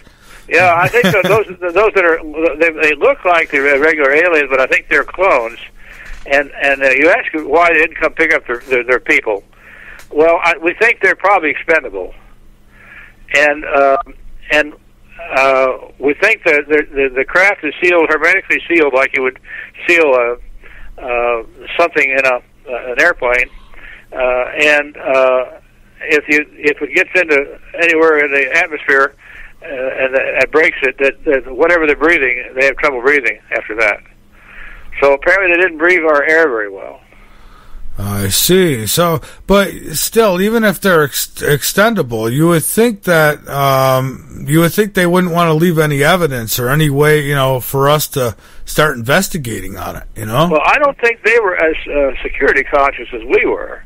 We had a lot to lose if the Russians got ahead of us on this thing. So it'd be easy to keep it quiet there, but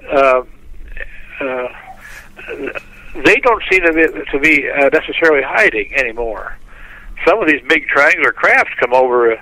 They're about twice as long as a football field and it's deep, and a couple hundred yards wide. And there's been many, many people that have seen these. And low.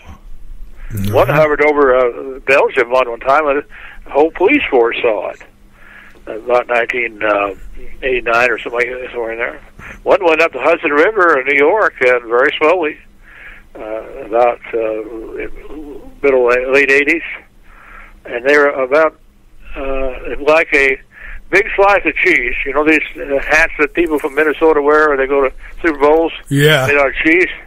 Well, apparently that's what those things look like flying in the air, and a big wedge of cheese, although they're black color, not yellow. And so seeing somebody wearing one of those at a football game, it reminds me of those black triangles, but they don't seem to be hiding anymore.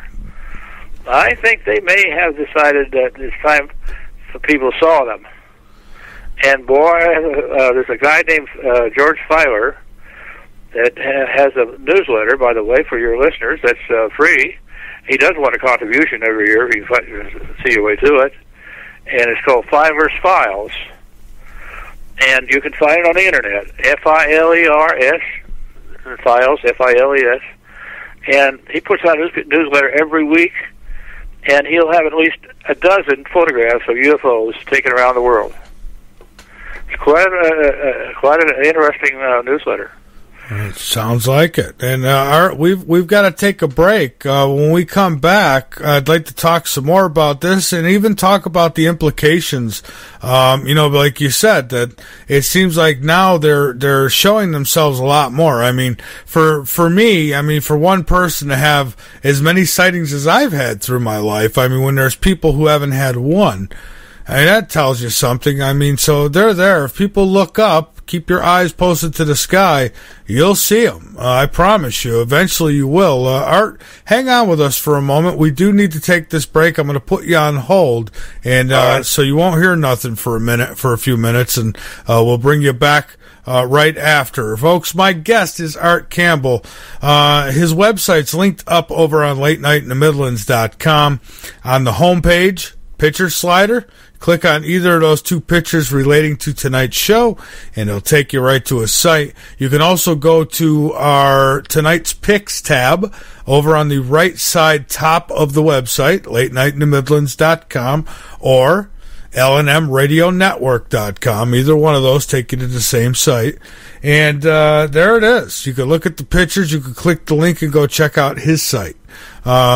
Folks, gosh, we have been so lied to.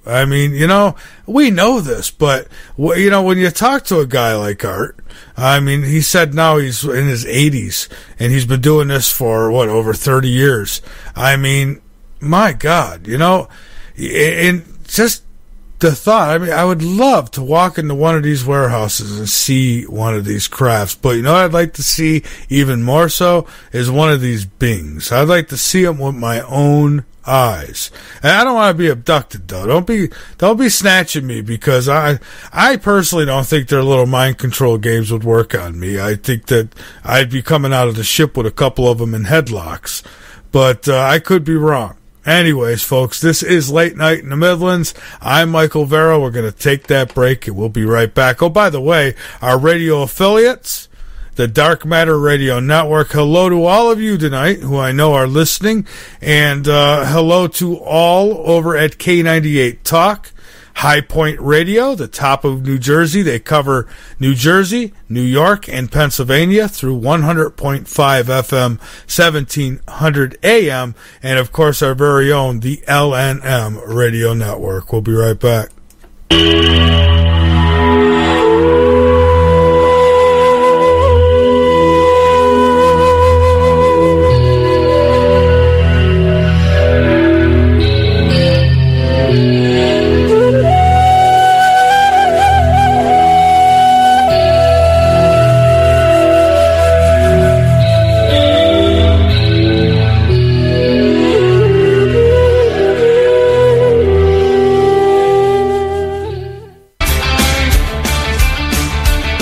You have found the best place on the internet by tuning into K98Talk.com, where it is our mission to broadcast the very best variety programming, giving you a balance of information from every angle and letting you decide.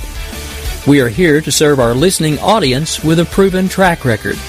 So stay with K98Talk.com and the Spark Radio Network, and we will keep you informed.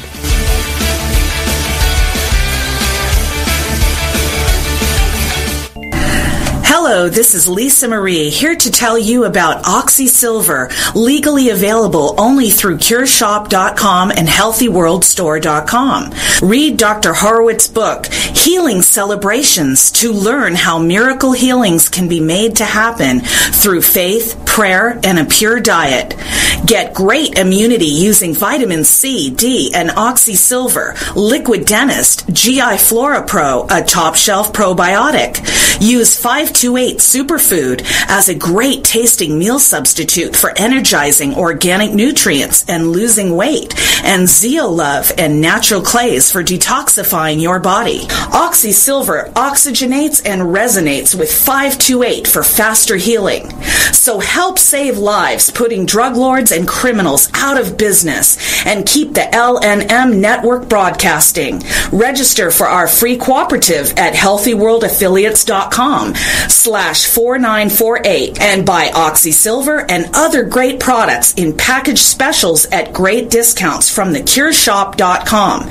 Buy OxySilver, GI Flora Pro, 528 Superfood, Zeolove, and Love Minerals at great discounts at CureShop.com. That's CureShop.com with 2 P's. Cure Shop.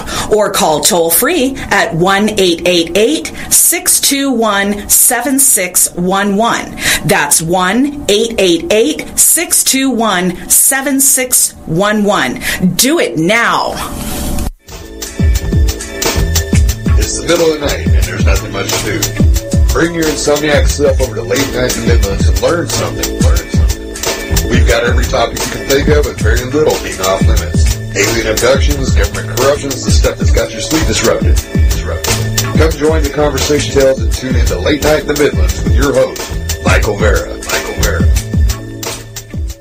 The LNM Radio Network offers a moderated chat room at www.latenightinthe-midlands.com. Just click the chat and listen page from the drop-down menu at the top of any page on the website, or click the Listen Live button at the top of the homepage at www.latenightinthe-midlands.com.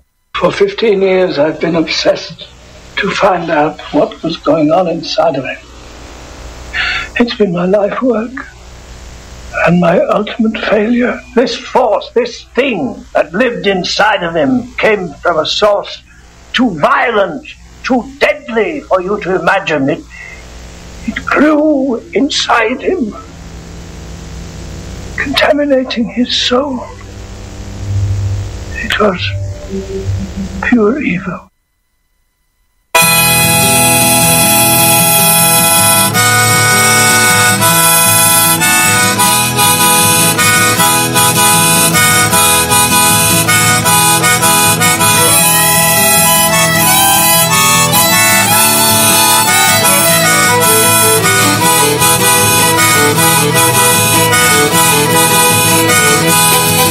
There's an alien at the gate. He's waiting to come in.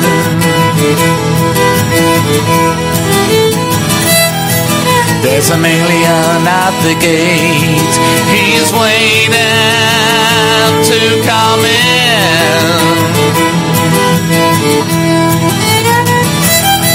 Should I go out and meet him, or should I run straight for the hills? There's a UFO above a field.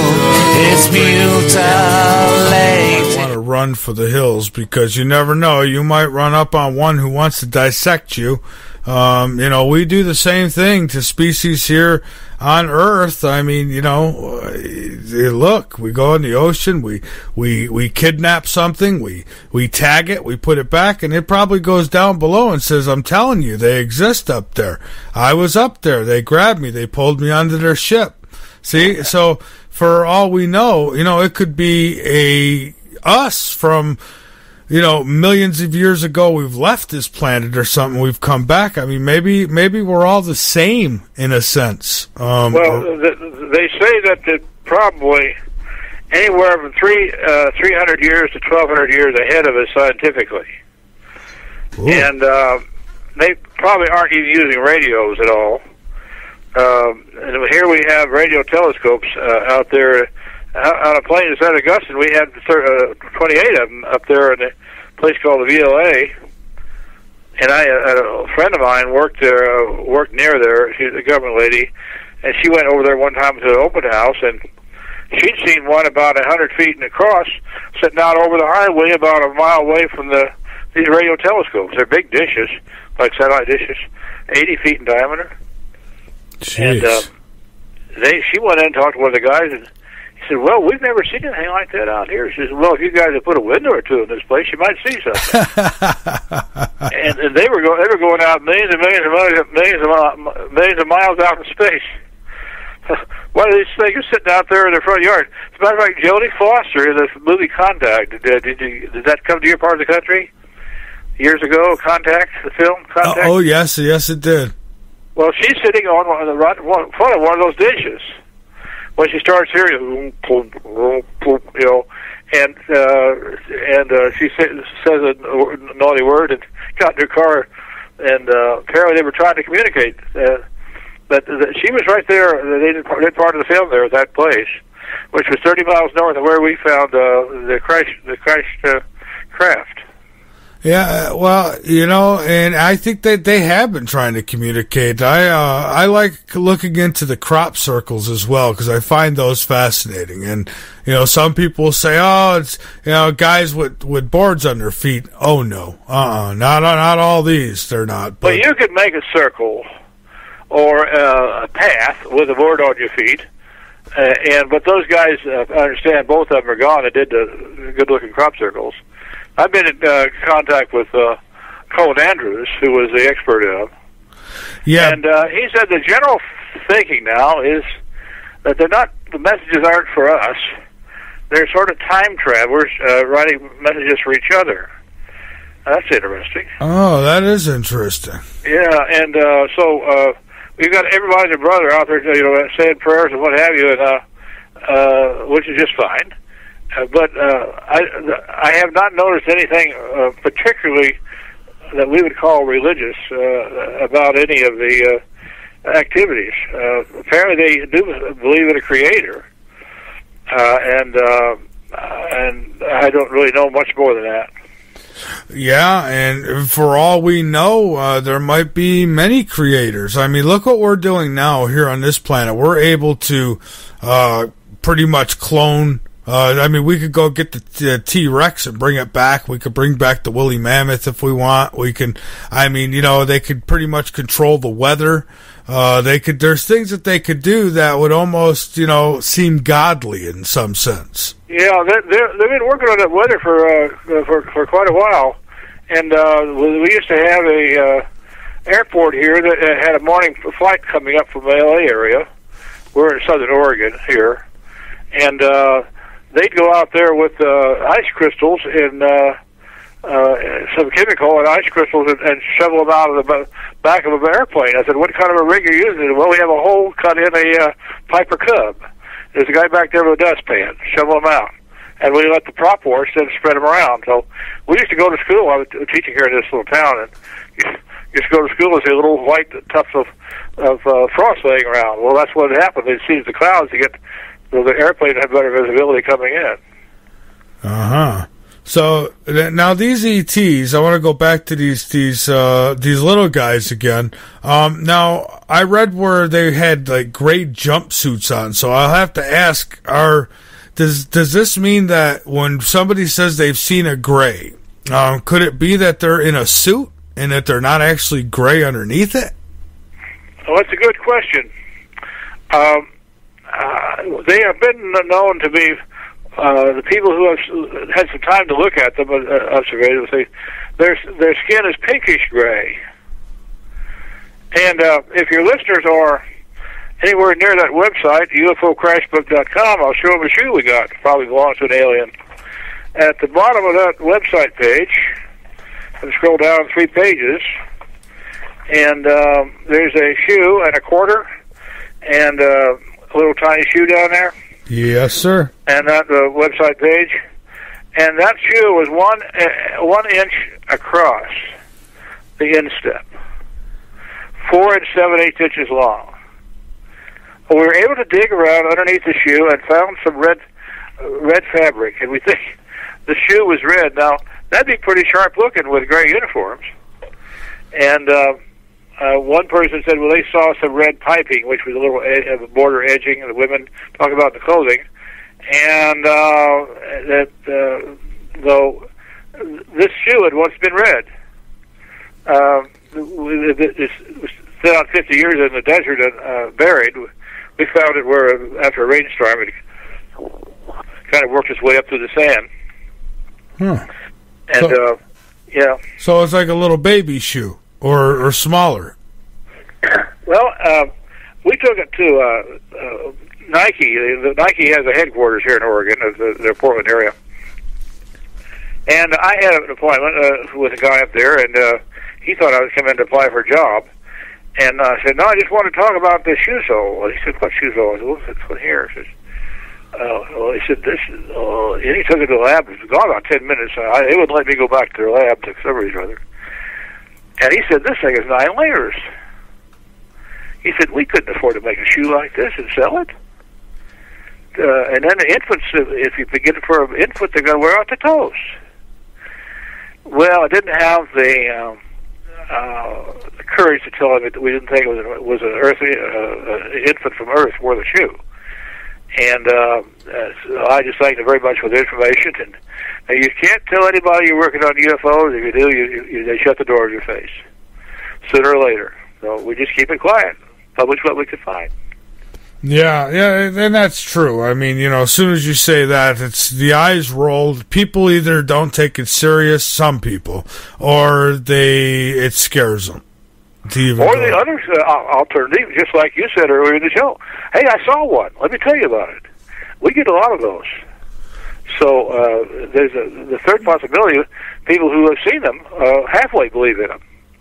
So it's all gamuts there.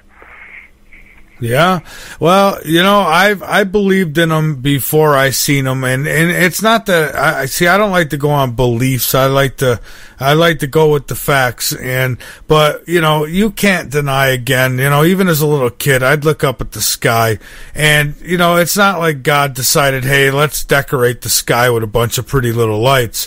That stuff's out there for a reason. And I think we're just a small drop in the bucket compared to what's out there. Well, a lot of people don't realize that the lights in the sky are actually 99% of them are suns. Yeah. Several of them are from our solar system, which we have 9 planets now. But those are suns with planets revolving around them. Those are not stars themselves. The sun is a star, of course. But each one of those light specks out there may have planets revolving around in a solar system like us. So what you're looking at the night is a sun. That's right. Of a small solar system. Yeah, absolutely. A small sun, and if you look, on a nice clear night, sometimes you could see a wobble to it because there's planets going around pulling on it. Well, there's estimated to be out there probably 100,000 or so planets that are life-sustaining, similar to Earth. And, of course, you don't know where they are. They could be in the Stone Age. They could be man hasn't developed yet, still in the trees, who knows? And that may interest them here to come down and look at our dinosaurs, but I didn't think they want to get out of the craft. That would be very interesting to be here 63 million years ago, Yeah, I wonder if they are able to abduct dinosaurs. I wonder if they. No, the dinosaurs have been putting up a heck of a fight. There's a lot of bones out there. That's correct. That's right. Yeah. So, and if there was, say, some kind of prehistoric civilization, and we here on Earth found it, I feel sorry for them because you see how the strings get pulled here on this planet with people in charge. Can you imagine what they do to a primitive race? Now I think about that and I say, okay, what if the shoe's on the other foot? What if we still have primitive races here on the planet? Yeah, I know. And I think they're being protected now. I think there's one or two in South America, and you can't go to these encampments without government people with you, and they don't want you leaving anything. I think they let them have pots and pans, but I don't think they don't want them to have weapons or anything like that, And they wouldn't be around long. They probably aren't immune to our diseases and things. And of course, this is what wiped out many of our Indians early in the century before last, was smallpox and things like that. Yeah. So there's a guy that said that he thinks he was working on some of the aliens from this craft, and a fellow wrote a book. He says he thinks some of the medical people who were doing autopsies had died. So that's the same thing, maybe from the ones that they had died at our side. They hadn't been there very long. They came down probably at 11 o'clock at night. And they were discovered about 12 hours later, 10:30, 11 in the morning. So they weren't out there. But people think, well, what about the animals? And well, I've heard that the coyotes and people that really have a good sense of smell won't have anything to do with them, which is probably good for all of us.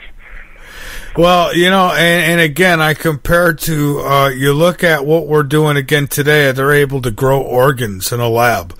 And grow these different body parts and skins and things like that. And you wonder if they're learning all this from those maybe artificial bodies. Now, when I say artificial, I don't mean, biological, yes, but created, It wouldn't surprise me. We've had a lot of spin-offs from the space race. Teflon is one of them. And that was developed early on in the 60s, I believe, late 50s. We have clothing now with Teflon in it called Gore-Tex, and it's so some of the stuff probably has leaked out. As a matter of fact, this Colonel Corso, who was with the Pentagon for a while, and then he came out and kind of wrote a book called The Day After Roswell. He said that they had pretty good knowledge of alien anatomy. And he's the one that said they thought they had taken the clones and added artificial parts to them. And that's where that came from, I had mentioned earlier. So we've got some people out there that are medically astute as to what's going on around us, and I think they'd be very happy to see what was going on here. But I think there's a lot of risk. If we're going to talk about people dying, as soon as you cut somebody open, you better get a hazmat suit on real quick. Yeah, I guess you'd want to do that. Now, I wonder. I used to talk with what's his name? I can't remember his name now. The doctor who would take implants and stuff out of people. Oh, it's Dr. Lear. Dr. Lear, thank you. Yes, yeah. Yeah, and, I wonder if people who were abducted and brought on these ships, I wonder if they ever came back with illnesses because of stuff that they weren't, their body couldn't handle. Well, some claim to have had body parts put in them, but without any memory of it. And I knew a guy real well who had one next to his big toe, and it was about the size of a piece of rice, just a piece of cooked rice. And by the way, that guy has worked for Dr. Lear, did all of our analysis for us. His name is Steve Colbert, and there's a free report for your listeners and yourself. Go to my website, www.ufocrashbook.com, and there's a blue button there. You push the Metal Analysis Colbert, and it gets you to another site, and there is a report there called Analysis Report on Metal Samples from the 1947 UFO Crash on the plane of San Augusta, New Mexico. Report author Steve Colbert, C-O-L-B-E-R-N. And he's done a 44-page thing in color of the material we found at our crash site. He had a really big materials lab back in Southern California, and they let him do some work on his own in their laboratory. And so that's free. If they want to download it, we don't have anything that's the book costs a little money, but this report is free, 44 pages. It's quite good. I see. Well, and this is all good, and this is stuff that needs to be continue to be rehashed because people very quickly forget about these things. And I hear so often people say, "Oh, there's no proof of extraterrestrials," and I beg to differ. I think there's plenty of proof. I had the comments, reader comments in the Amazon page where they sell the book. By the way, we generally steer them to the Amazon page. They're buying the book from Amazon, not from us personally. And so I lost my train of thought. Oh, we were talking about people who say there's no evidence of oh, yes. Yeah. There's one guy in there, and if one of you listeners want to look it up, go down to where it says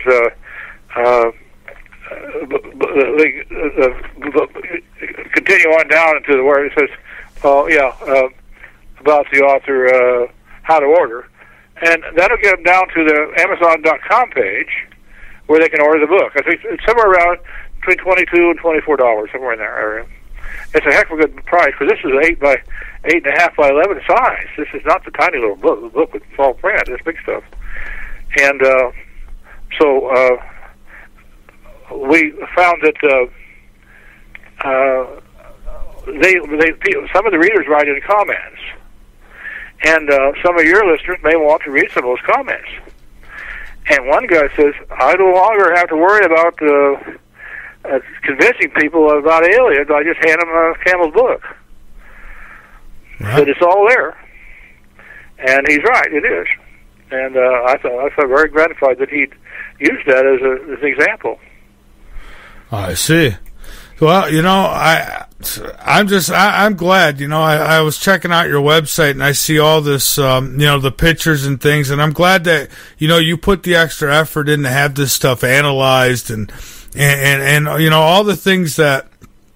People say, "Oh, there's no proof," and again, there's plenty of proof, and not just that, witness testimony. If 5 people came along, 3 people came along and said, "Well, I saw Art and Mike steal that car," you and I'd be convicted. But you get a bunch of witnesses who've seen this craft, seen these bodies come out of it, and people still have doubt. I have no doubt. I know we're not alone.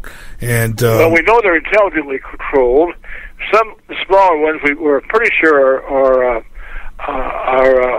robotic craft.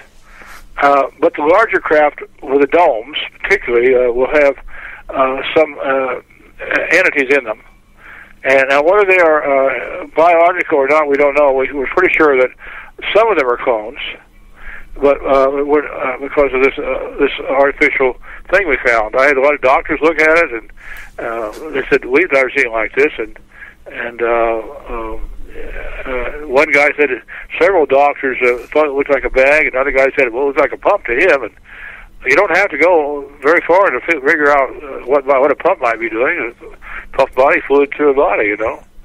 And we found we opened it up a little bit, found some starch, kind of like tapioca starch, and inside that artifact at the bottom of the page, the bottom of the home page there, we found a artificial gold wire about the size of it was about a micron long and about several microns thick, and it was in the middle of a kind of a component of some kind. So the starch had caught this thing apparently coming through the alien. It's had pieces from an alien. And the gold wire could possibly be from a monitoring piece or something like that. It's something that would go through a blood veins, you know, without plugging them up. And we think this thing was probably a part of a heart-lung situation that we hear the aliens have. And we're lucky enough to have one. I take it to conferences. I haven't been invited to a conference in at least a year now, so anybody out there has a UFO conference, I'll come. Just send me a ticket. So, and I'll bring some of the stuff with me. Well, that's fantastic. I bring that artifact with me, and you so. And but the problem is these days they're out looking for all kinds of conspiracies, and you know, I have a lady who wrote me and said, well, what can you offer our conference? I said, well, I can't offer anything about a conspiracy, but all I got is UFO wreckage, and you can see it on the website. Mm-hmm. For some reason or other, I never heard from her again. So I think she was looking for somebody to talk about Dungeons and Dragons. I don't know. Yeah, that's about what it comes down to. You know, too often, and I've been talking about this too, the alternative media has been infiltrated so heavily, and in a way where, I mean, people are always looking for the big, glamorous, wild story when, you know, the truth, they'll overlook it because it's boring. I mean, that's why Vince McMahon got smart and wrestling's fake. I mean, because if it was real, it'd be boring to everybody. Nobody'd buy a ticket. So, you know, and it's how life is, unfortunately. Well, we had a guy from an Eastern organization, which I won't mention, come out and was going to do a real investigation of our site. And we took him down to the site. He was out there in blue latex gloves in the prickly heat, and the sagebrush and everything. And the rules that he had for looking at UFO stuff didn't fit our site very well. And he determined, in his wisdom, that we had found the wreck of a World War II airplane that went down in February of 1944. And he then proceeded to show us where we could find the airplane, just like it. And he said he'd seen an I-beam that came from that airplane. Well, on my page of my book, he really looks bad. I think we found what he was talking about. We found a little thing that looked like an I-beam, but it was only 4 inches long. And it was a bracket for a camera, an aero camera. And he didn't last too long with that organization. He came out here and was back there just there doing a lot of talking. He was from Maryland. And on page 121 of my book, I have a picture of everything. And what he saw and what he thought he saw and what we really found. And we've had a lot of people take pot shots at us, but we've so far been able to handle ourselves pretty well. Well, you're always going to get these, we call them trolls. I call them agents, some of them, but you're always going to get these groups of people, especially with the internet, who will go out there and they're literally, that's their job, is to discredit anything they can. I mean, there's like, if I was sitting here exposing the big secret about, say, I don't know, the drugstore or something, well, then they've got their little petty cash budget where they get these trolls to go into all the forums where you're talking about this stuff and try to debunk everything and discredit people. So, well, one of the we've had people come to this site. We've invited, and some have found out where it was and invited themselves, and that's all right. But they risk getting shot by the rancher, but they don't know that. In any case, we've had people come out there and say, "Well, there's nothing here," and when they didn't have a shovel or metal detector, how would they know? They expect the UFO to be sticking out of the ground. So we have an awful lot of people want to work theory and criticize other people's work, but they don't do very, very much original work of their own. That is very, very well said. There's too many people out there who are so quick to criticize somebody else and their theories or the work that they've put out there. And basically all they're writing on themselves is just a theory. They've never had an experience. They've never seen a UFO. They never even read about them until, well, they figured they could make a couple dollars off it or something. Then they start reading up on it. Well, we have a lot of those people vying for spaces at some of the lectures now, and I don't even recognize I don't even know any of them anymore. I knew some of the old timers that went out, but I don't recognize these people talking about the New World Age and unlimited love and you name it. And, once in a while, I get somebody asks me if the government's ever been around here. And I tell them the fact that I was sitting one day in my front window, my computer, and I saw this black van pull up outside. And I'd gone to my lawyer and said, what do I do if they show up? She says, you don't do anything. You hand them my card and say you're represented. You don't even have to talk to them. So I pinned the card by the front door, and I went back in great trepidation, went over there. They rang the doorbell. The dog raised hell as usual. And, I finally got to the door, and there was two Mormon missionaries dressed in black coats and white shirts. I said, I don't know what you guys are drinking, but come on in. So we had gave I think gave us a hot lemonade or something. So, but it's as close as I've ever come, and it's quite a feeling to think you're going to be spending the night at somebody's pulpit, Yeah. And, yeah, all they want me to do is read the Bible. Well, fine, that's okay, I'll read it. Come on in, So I was so relieved to find out they weren't from the CIA or somewhere. Probably still talk about the guy that invited them in and wanted to talk their arm off. Because I was sure glad they weren't from the government. But I haven't had anybody come at all, and nor have I heard from anybody. Well, nowadays nowadays especially, they rather than make a house visit, they've got other ways of doing it. They could use technologies to deter you, like send you messages, and then the messages disappear after you've read them.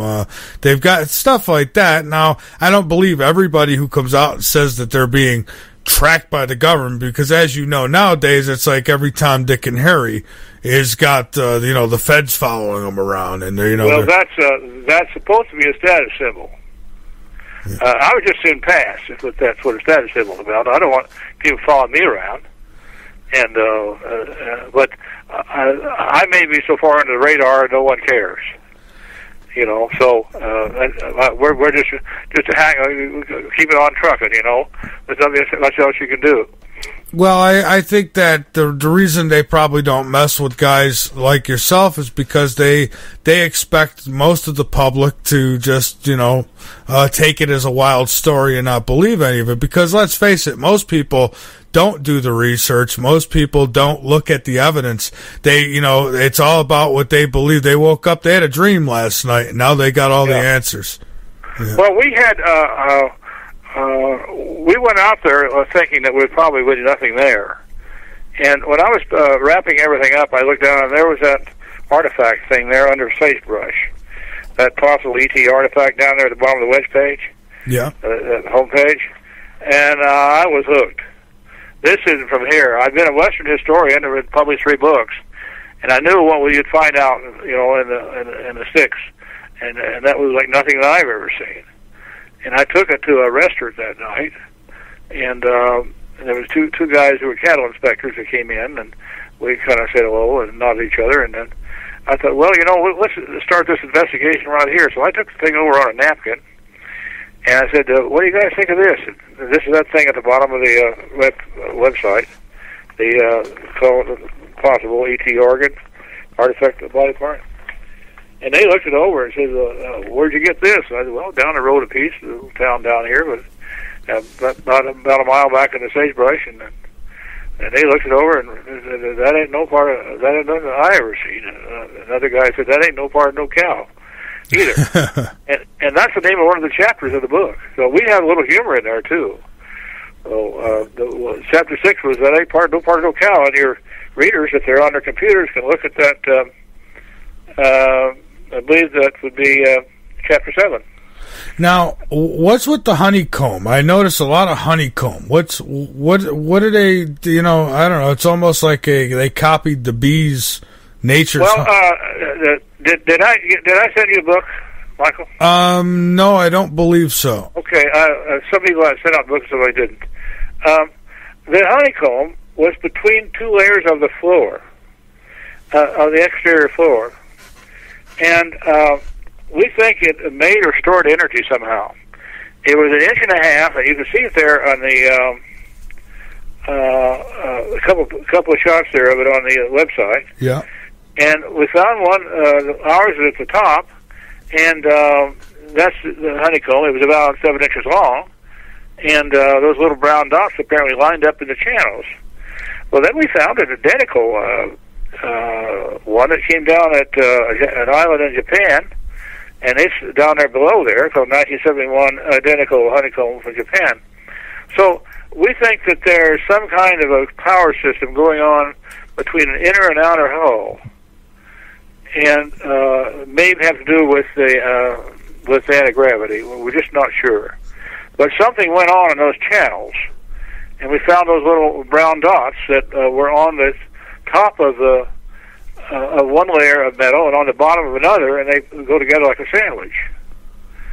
And we think that as soon as power was shot in that direction, that those things activated and may have made that part of the craft immune from gravity. We have no way of knowing. But they had it wasn't a decoration, and we started using honeycombs ourselves in some of our missiles a few years after this crash. I think we had a Matador missile that had honeycomb wings on it. Interesting. It's very light stuff. It's very strong and very light.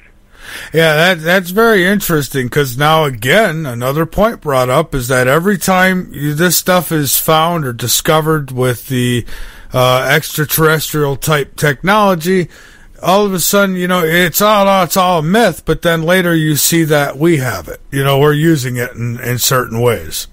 Well, we don't know. We're not in science, so right. Colonel Corso said he'd taken a lot of stuff to the industry that they had. He had a file cabinet full of stuff that came from the Roswell crash, and he took it out to some of the people in industry. And there was some question of whether he really done that or not, but I have no reason to doubt it.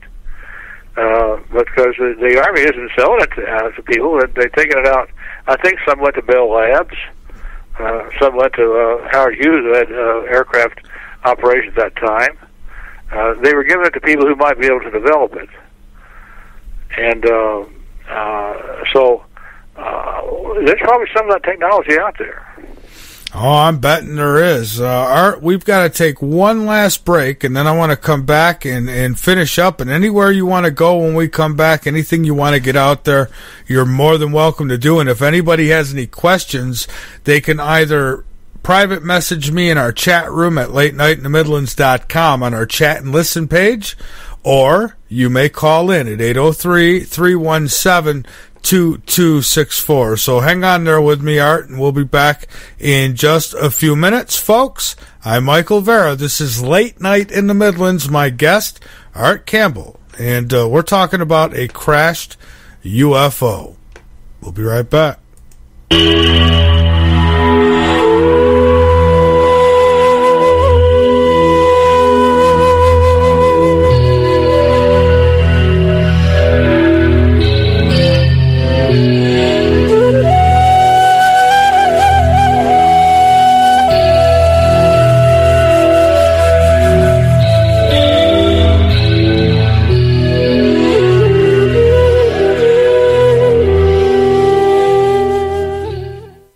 LNM Radio has joined with the Hardened Structures team to provide state-of-the-art survival shelter design and build services at LNM Radio exclusive rates. Hardened Structures, with over 21 years experience in military, commercial, and private shelter design build services, are also offering LNM Radio listeners a free consultation, normally a $500 value.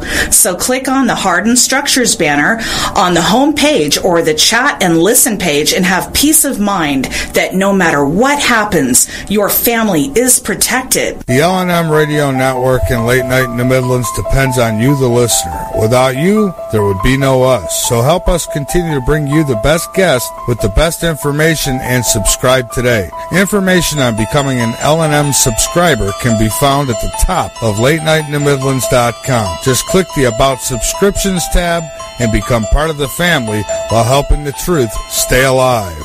And while you're at it, maybe subscriptions aren't for you. A one-time donation helps as well. Click that donate button on the right side of latenightinthemidlands.com and help us help you. You want the truth? Late Night in the Midlands knows you deserve it. That's why we make it easy for you to listen at www.latenightinthemidlands.com. Go on over, become a member, be informed, and by all means inform others. Folks, we're not your average radio show. We cover everything. Late Night in the Midlands on the LNM Radio Network. LNM is always looking for sponsors, so if you are interested in sponsorship or advertisement on air or on our website, contact us at mv@latenightinthemidlands.com. If you're interested in rebroadcasting or picking up the live feed for Late Night in the Midlands, then contact us at mv@latenightinthemidlands.com and help us help you. The LNM Radio Network offers a moderated chat room at www.latenightinthemidlands.com. Just click the chat and listen page from the drop-down menu at the top of any page on the website, or click the Listen Live button at the top of the homepage at www.latenightinthemidlands.com. It's the middle of the night and there's nothing much to do. Bring your insomniac self over to Late Night in the Midlands and learn something. We've got every topic you can think of with very little being off limits. Alien abductions, government corruptions, the stuff that's got your sleep disrupted. Come join the conversation tales and tune in to Late Night in the Midlands with your host, Michael Vera.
are back. This is Late Night in the Midlands. I'm Michael Vera with guest Art Campbell. He's been here before. He's here again, and it's always nice talking with him. And folks, the website, www.latenightinthemidlands.com. Go on over. Become a member. Be informed. Inform others.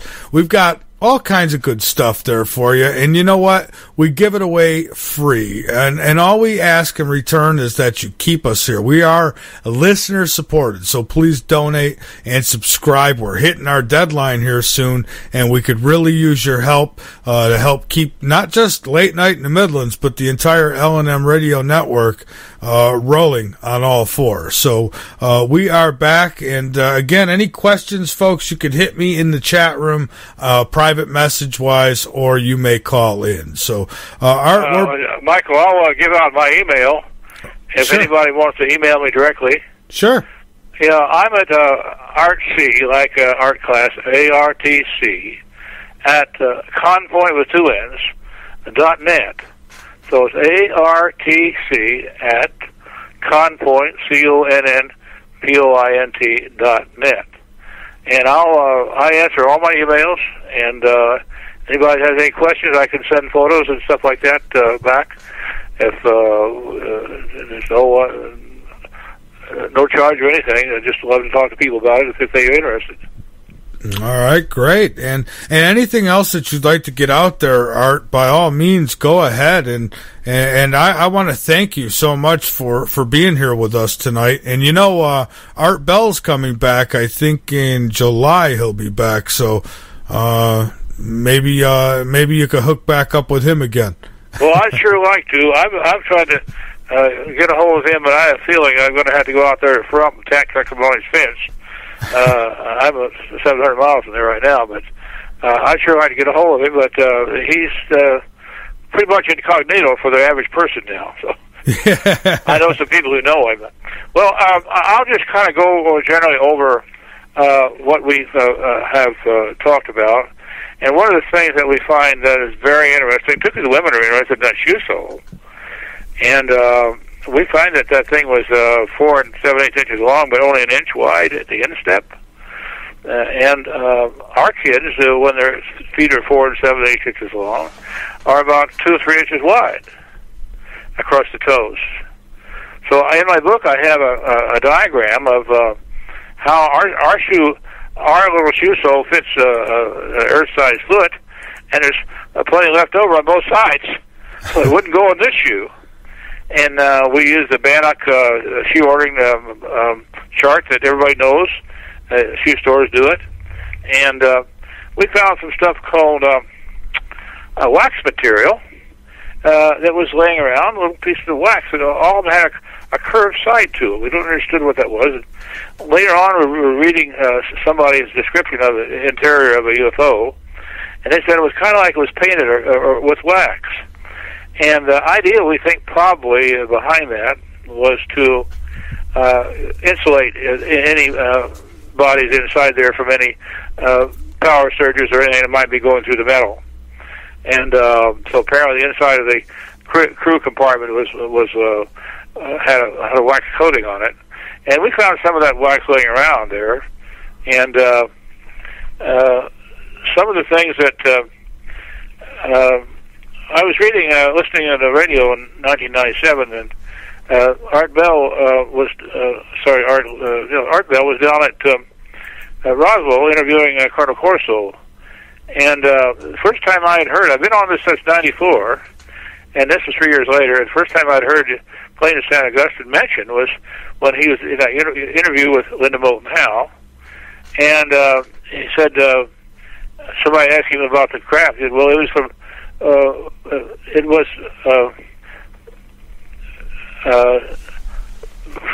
of it was from Roswell, but sometimes I get the idea that some of the material came from the planes crash out there. Yeah.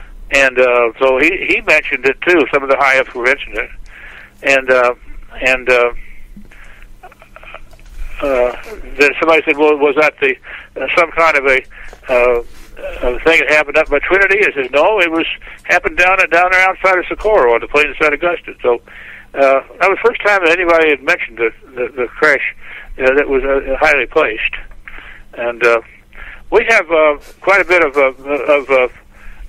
material, and the book is about a half-inch thick, a little over, 90 pages. 90 photographs on 135 pages, and you can go on the website and order it if you want. It's at UFOCrashbook.com, and they will want to press how to order, and press it, and they'll show him how to get to the order page. And I understand they're selling pretty well, so. And I don't think you had to wait more than a week or 10 days. Well, good. And we're going to keep you linked up, too, because we have an archive page, and it's open to everybody. We don't have it locked, so people can go in, and in there will be a description of tonight's show with your links, and people will always be able to bounce, which we've had you linked up since the first time you've come on. So you'll be linked up again. Well, it's the kind of thing we kind of have to stay with. Yeah. This is something I've stayed with for 30 years now, and well over 30 years, and it kind of gets in your blood after a while.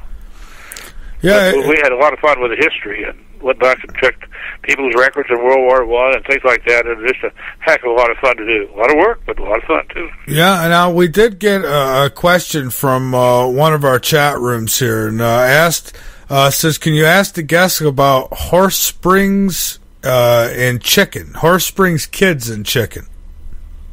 Okay, now what would he want to know about Horse Springs? I have absolutely no idea. He just says ask him about it. Something about chicken. I don't know. Chickens? Chickens at Horse Springs? Yeah. So I've been to Horse Springs. They've got chickens, but Horse Springs isn't very far from our side. Okay. And so. It's not very far at all.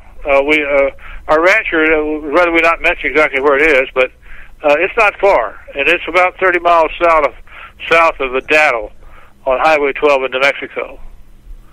So your guest has got some good information there.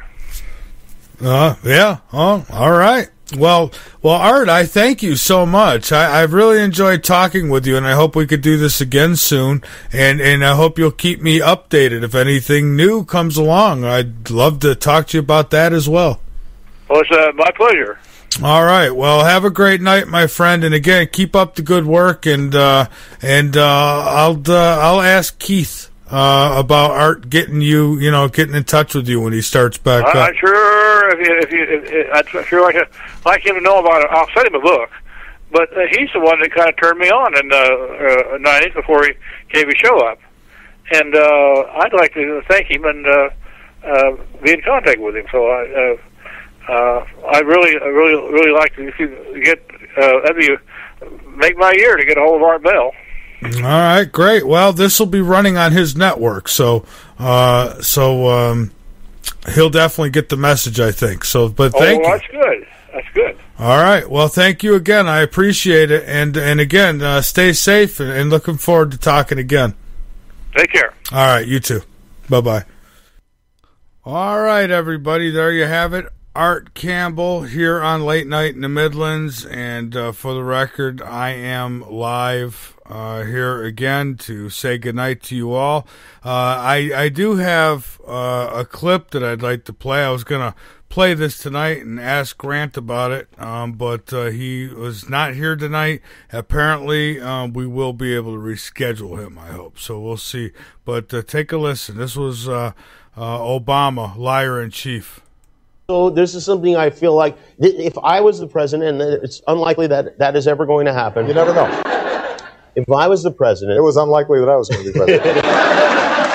The moment I was inaugurated, my hand would just, it'd still be hot from touching the Bible, and I would immediately race to wherever they have the files about Area 51 and UFOs, and I go through everything to find out what happened. Right.